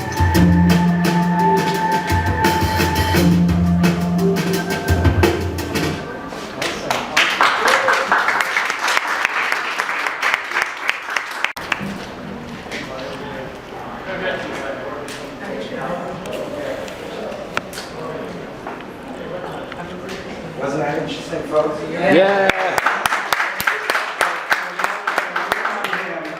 To take the leadership in the global African diaspora renaissance.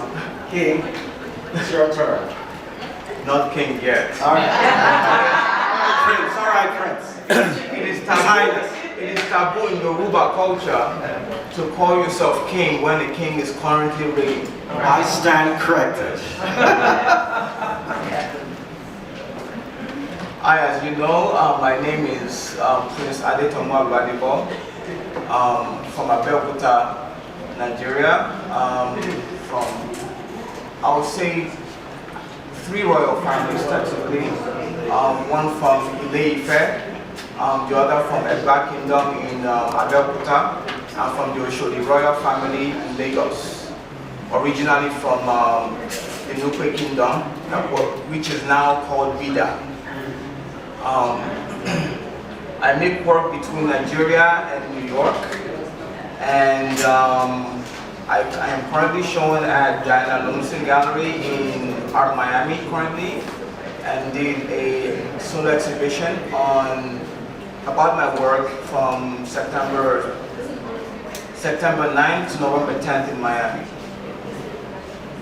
And I am so honored to be here due to Ludlow because we met, I would say, months ago in New York at 154, but we only did eye service.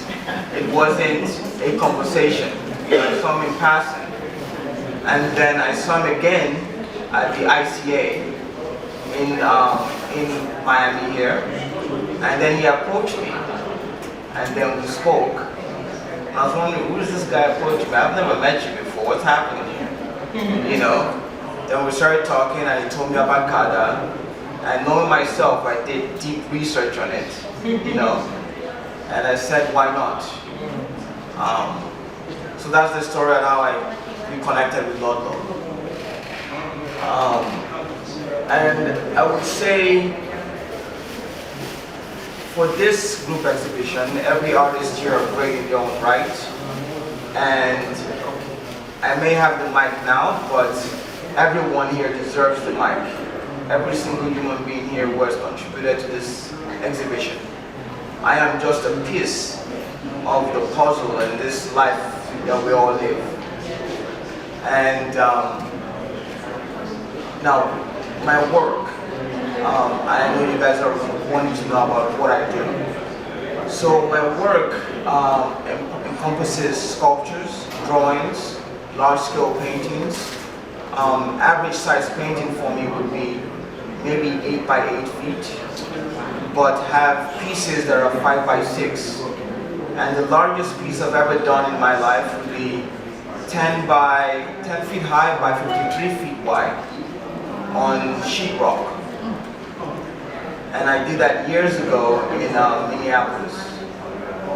And I have done events such as the Ebony Fashion Fair in Minneapolis, in St. Paul at the History Museum.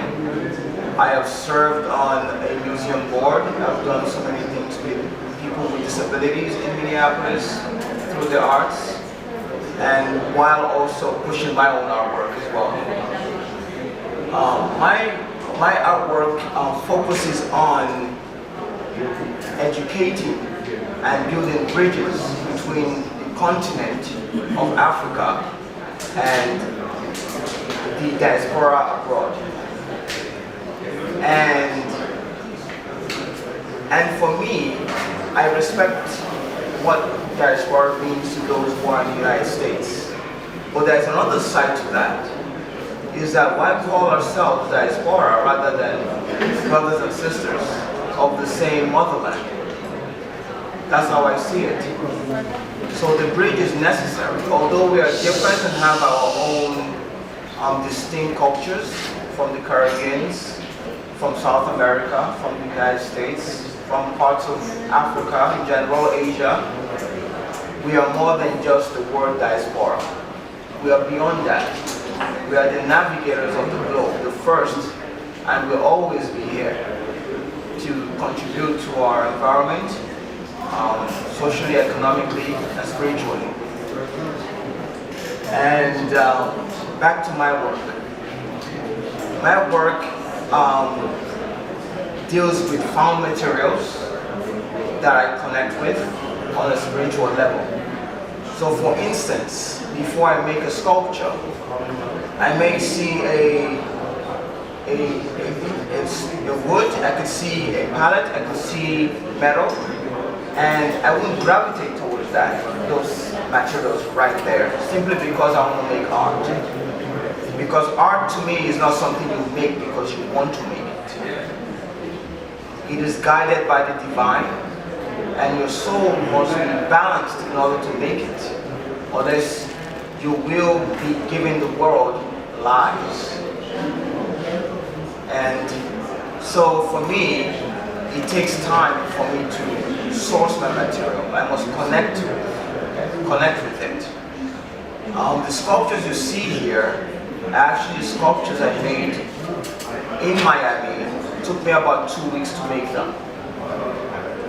I have over 30 works with my gallery in Miami, but I still felt this urge to make something because since I'm away from my studio, I had to make something, you know, and hence the sculpture. Hence the sculpture. And Ludlow did not know I had works prepared for him before we actually reconnected. This is how the divine works. While I was making work thinking this is just for me, now the works are here simply because I met him at the ICA. So everything is interconnected. And I'm grateful for him and I'm grateful for that as well. So apart from the physical aspect of my work, the spirituality is very important in there. Nothing is done without God. Nothing is done without being balanced within oneself. And if I should go tomorrow, I'll be the happiest man alive because I've contributed to this planet through my work. My work does not belong to me, it belongs to the generations to come. Whether white, black, Asian, the human generation. But as in the present, we must try to unify ourselves. And the one way I can do that is through art. I'm not a politician. I'm not a Nigerian senator making $2 million a year. That would be nice, but still, I'm an artist, just like everyone in here. And I don't know what else to say, but I'm very grateful for you all being here. And I'm grateful that I met Ludlow. And although I'm still trying to understand how Ludlow works, and he's still trying to understand how I work, you know, I'm very appreciative with everyone that made this exhibition possible. And my work is just part of it. You know, and the glory goes to everyone who participated, not just me.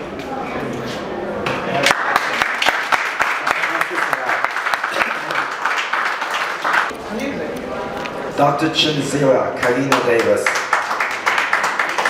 Virgin Islands.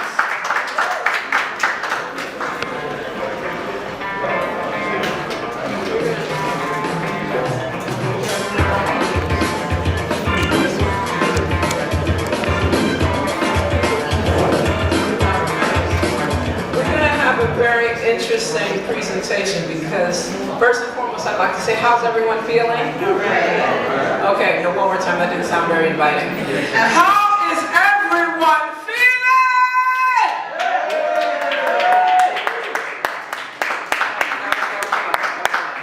So part of what I intended to do was to shift from what these conversations are around global African diasporic art and just kind of add another layer. When you think of art, is it always a painting?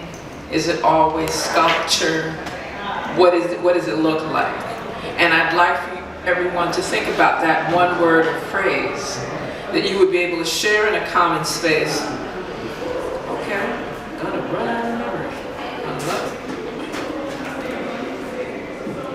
That allows for us to have a conversation around these perspectives of how we see art.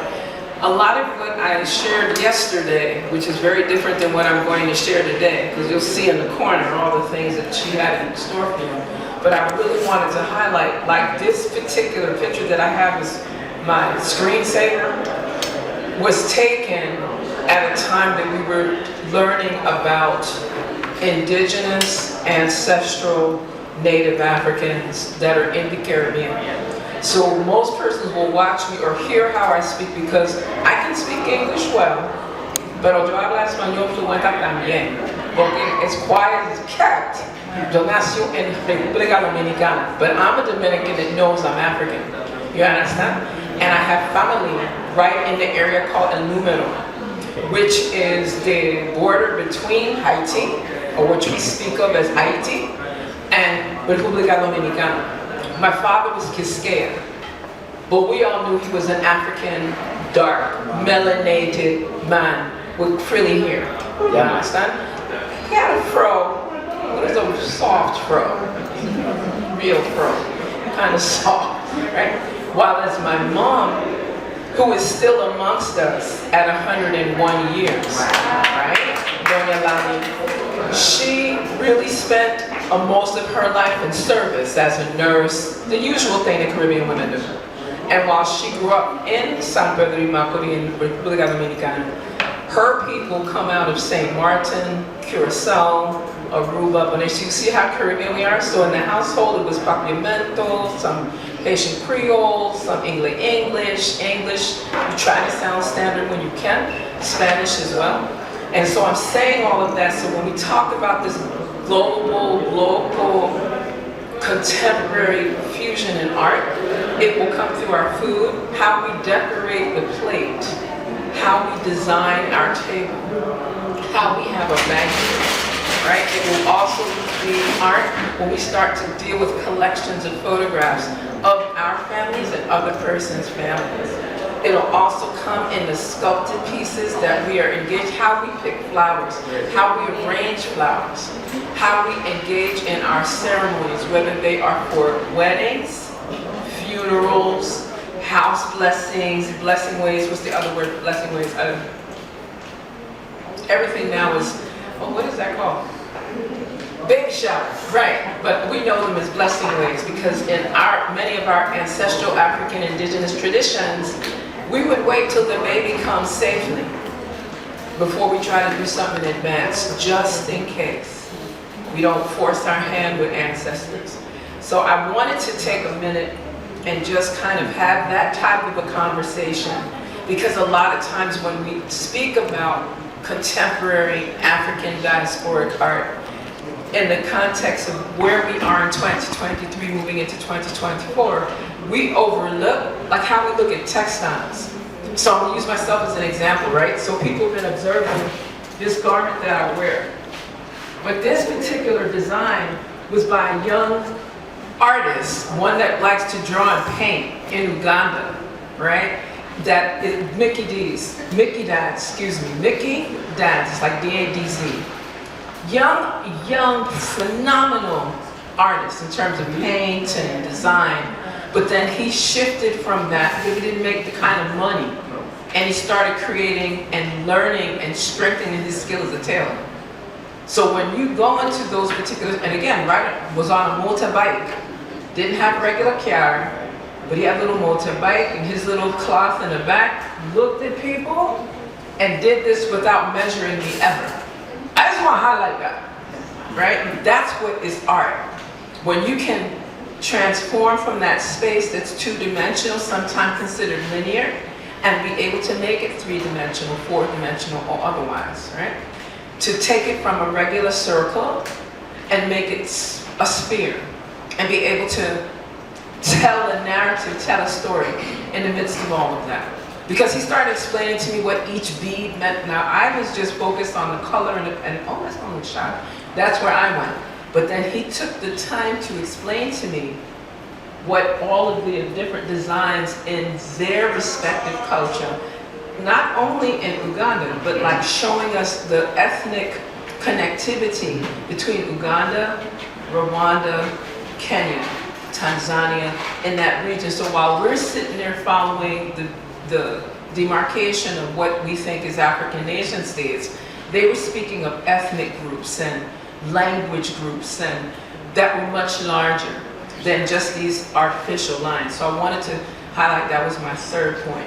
The fourth point I wanted to highlight, because I know we've been taking in a lot of information and I want to kind of hone in on the number of things that happen in this room. What we see on every part of this wall, and maybe for me it's really touching because I remember what this looked like before today and what it looks like now, and how we were able to transform this space inside of the Art Deco Museum here in Miami Beach, Florida, to be able to bring in a very ancestral, original, indigenous, African, Black, West Indian, all the terms you use, space and context into this particular area, and using art to do that. Because we've heard it, art is life, artist fusion, artist synergy, artist love, artist peace. Art is also war sometimes. And we use it as a weapon to be able to transform that energy of war into an energy, I won't just say peace, but an energy of tranquility, an energy of balance, an energy of harmony, an energy of cohesiveness, an energy of collaboration, an energy of cooperation, an energy of unity, an energy of liberation. You see where I'm going? Yes. Right, so we end up shifting like our whole shared humanity conversation. So we can be in this space, and yes, we're talking about African art, Black art, etc., and the importance thereof. We're also speaking of anytime we deal with Black art, Black fashion, Black food. I keep coming back to food. I guess, Blood Dog, I guess you're getting my hint. I'm a little hungry. And you know, this whole culinary piece, how we engage, like that piece over there, that is more than one dimension.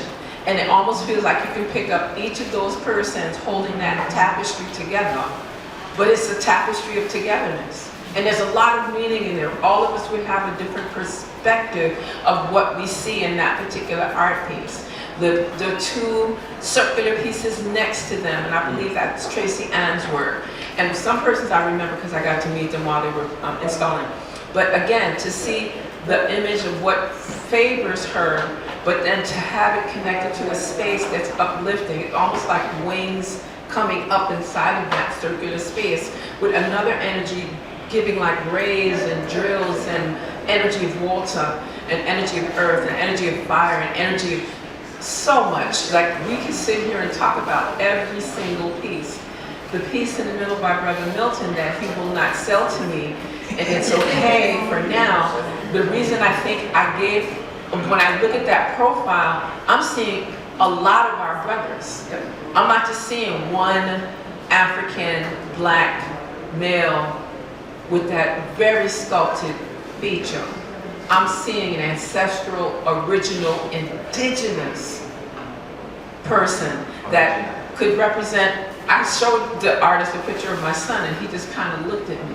Because one of my sons, Anuka in particular, he looks just like, I said, you have to sell this to me because, but it didn't work. And it's okay. It's okay, I got over it. I got over it. You know, I'm learning. And the Prince really shared with us more definitively how we deal with contemporary African art in the context of being able to highlight the connection to spirit.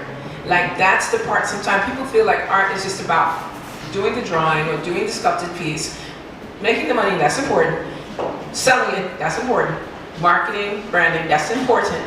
However, that spiritual, that soul feeling, that spiritual essence that's in that artwork so that anyone can see and begin to feel and experience another layer of life, inspiration, freedom, and education. You see where I went? Life, inspiration, freedom, and education. Life. How do you bring life to art? Right? So that was also shared by the Prince. And then our brother Ibe, he like has this way of making swag, more swag in paintings. So I'm waiting for when he does the painting. In this garment in particular, Ibe, I just want to joke, but I'm saying when we look at the pieces, we're seeing another layer of how this contemporary African diasporic art piece, we see what the vibe is in Florida, we're seeing what the vibe is coming out of Nigeria and different parts of Africa, we're seeing what the experiences are in different parts of the 48 contiguous US, the piece all the way in the back, like that red rim, I wasn't sure was it a hat or was it the sun? And it took me a minute because it's really both. And it's really in the eye of the beholder. And I think it's important to, yes, I'm asking you all to move around and talk and look inside of what's in the room.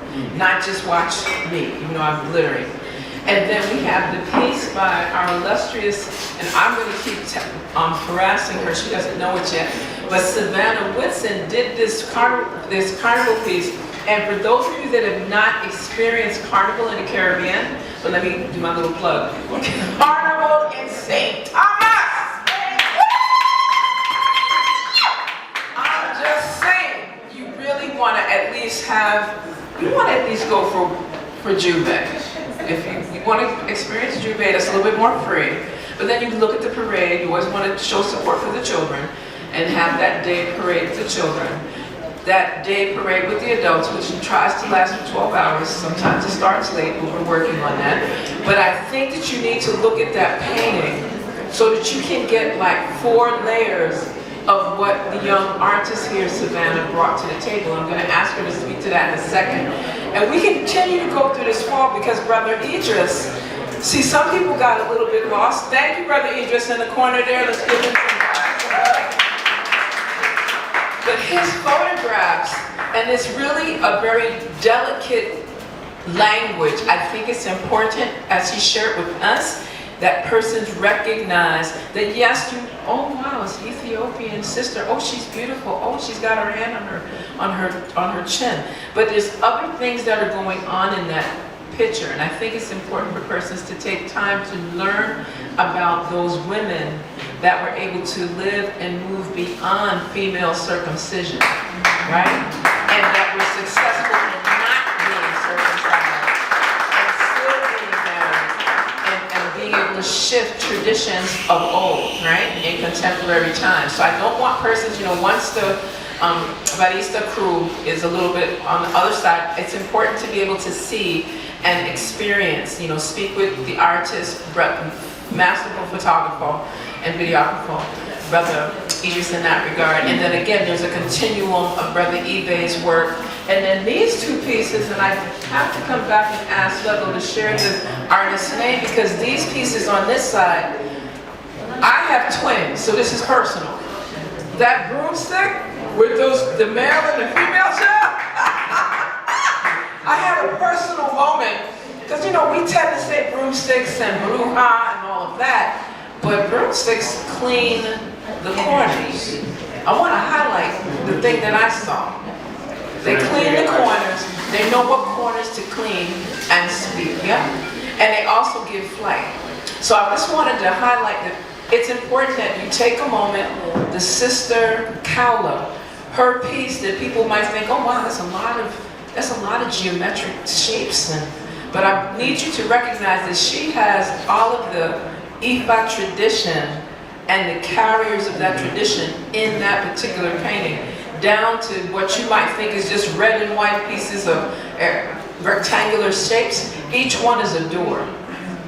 Every single piece on that is a door in terms of opening up to all of the possibilities that are exponential. And I just wanted to make sure that before I even get into my intellectual conversation, which I think I'm going to be easily close for, that we look in the room, because the room is what is helping us to recognize global, contemporary, African, diasporan art. Because it's really important that we recognize that and respect that, right? There's ways for us to be able to use this experience so that any art piece, we can begin to see a connection to our soul self and our spirit self. When persons, like going inside of the larger convention center for the Art Basel Miami, what was very touching for me was knowing the limitations of the inclusivity of African art, period. Yes. Like, I would think, because again, I can easily, and I'm sure everyone in here can easily speak of at least 5 artists, even if we don't know all their names. But we can speak of 5 visuals that we've seen that have been created by persons coming out of that African, original, indigenous, ancestral experience. And I think it's really critical that when we're having these types of conversations, discussions, discourse, conversations, whatever, all the words in English, that it's really critical that we begin to shift in that regard. Because some persons are going to come, just like how Brother Mark made it really clear, he's self-taught. I didn't know that the paintings that we had in our house as children, most of them my mother painted. Because she spent so much time working and helping my father to raise us, that we didn't know she had time. And I thought she went in her room and went to sleep. I had no idea that she was painting. And so now, when I go in the basement, I have a different flavor. We were all encouraged to embrace painting, sculpted pieces. I was the clay master. I wanted to mold everything. I don't know, maybe it's the Virgo side, perfection, something, right? We've spent a lot of time doing that kind of form. So as a Bambula tradition keeper, and for those persons that aren't familiar with Bambula, let me describe that briefly. It's a form of communication, yes. People remember Bambula when they think of Bomba Plena in Puerto Rico in terms of dance. But the Bambula tradition is also a form of communication, of resistance, of resilience, of revolutionary upliftment. And when you see the women and the men in all white, it's not only a ceremony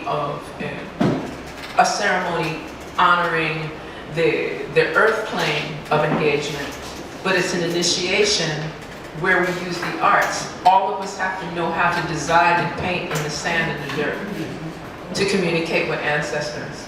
And not in a kind of way, but in a very respectful, a very grounded space.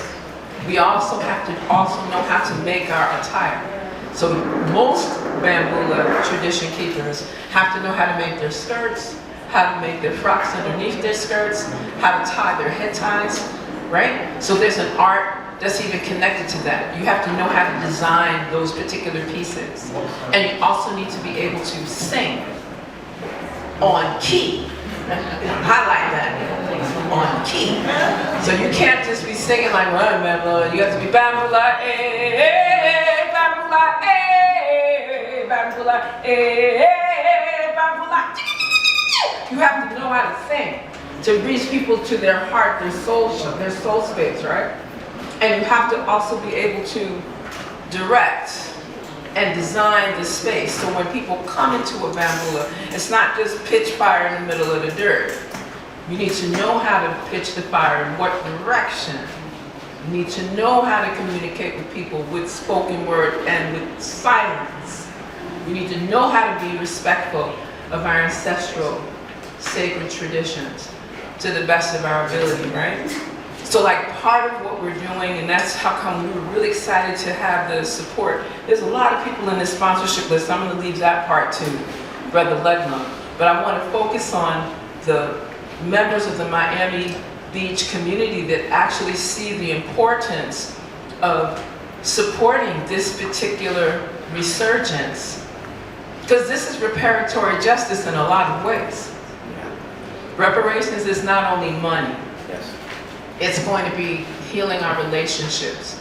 It's going to be healing how we value our artistic experiences and expressions, as well as how we honor our scientific technologies and do not allow them to govern us and to dismantle our humanness, right?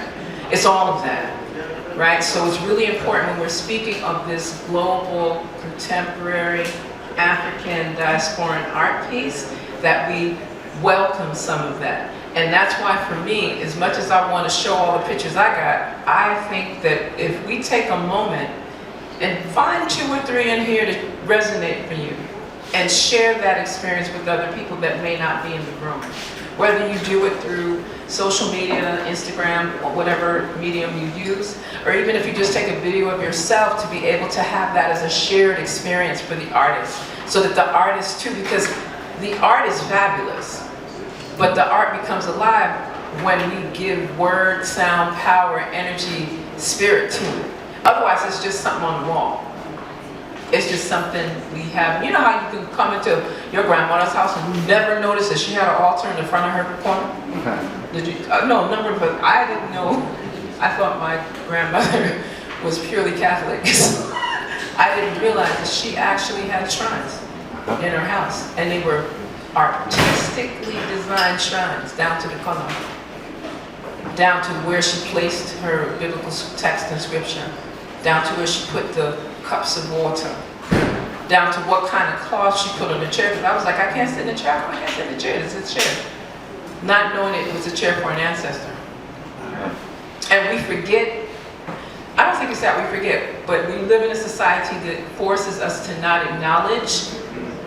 Similarly to why we only had like 3 gallerists inside of the convention center in one particular area inside of Rock Plaza, Miami. So I'm looking forward to next year, maybe it'll be another 3, right, Ledlow? Good. Okay, there we go. More than 3. More than 3. Yes, thank you.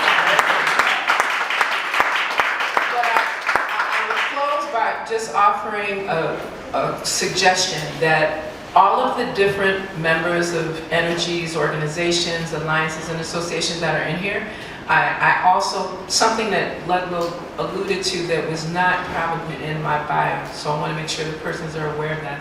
A lot of the work that I do is around how do we extend art, science, and technology around the world to really restore tranquility.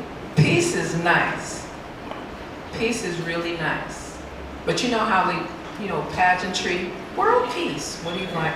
World peace. No, we're really focusing on restoring tranquility, sovereign power, the ancestral balancing. So for me, I refer to it as the principles of Ma'at, as truth, justice, order, reciprocity, balance, divine righteousness. Some people get a little twisted with righteousness, so divine rightness. Yes. Balance and harmony. As we keep doing that, using the arts, using all the things that are related to the arts, because music is one of our highest forms of human civilization that's civilizing. If we do that and keep strengthening that, then we have the opportunity to then expand, whether it's through the lens of cultural tourism, arts exhibitions, educational awareness, reframing how we engage our humanity, going beyond these linguistic barriers that we have. Persons won't watch me, and why is she dressed up like that and she not from Uganda? And when I'm in Uganda, I'm a crowned queen mother. So I had to explain to people, you want my paper? I had to kind of not go street, right? Because persons don't get that we do these things and we have these relationships so that we can restore respect amongst ourselves. And really be able to take it to the next level. So with that, I say, Asheo.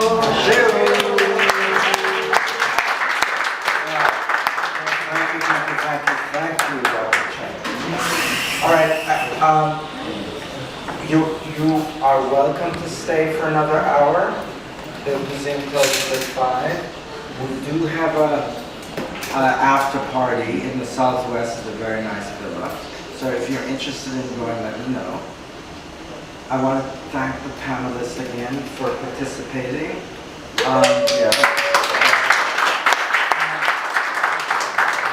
It's good that we're documenting this, and I really appreciate every one of you for staying and listening. It's very true. What I do, I know at Basel, this is by far the most comprehensive creation of contemporary African diaspora art that you can get at Basel, right? And the work I do is about building bridges among people of African descent globally, so that we can move forward as a people, right? Just because, when you look at us globally, we're not in a good situation. We come from the richest continent on the planet. We're the poorest people on the planet. We happen to be the most creative, and generally when we start creating, we don't make the money, right? In the art industry, the biggest dealer of black art is Jack Shaman, and he makes about $400 million a year on average doing Basel, right? So, and then we get locked out of that because they sign deals and we can't work with those artists. A lot of those people I worked with before they went to Jack Shaman. So, it's just the way the system is locked down for us not even to benefit from our own creativity, right? So part of this is like building a community where we can try to change that, you know what I mean? Valerie and I, we've been talking about how we can even get the rich black people to support black artists and black dealers, right? I found that I know a lot of rich black folks, even here in Miami, they do not support me, right? It's not because I'm not liked, it's that they don't get it. That, what I do is important. I'm adding to, I tend to be very service oriented. I'm not going after the money. I've done a lot of stuff in the city communities, and I've helped a lot of the children. That's my role, is to let them know that art and culture is important to our liberation and empowerment, right?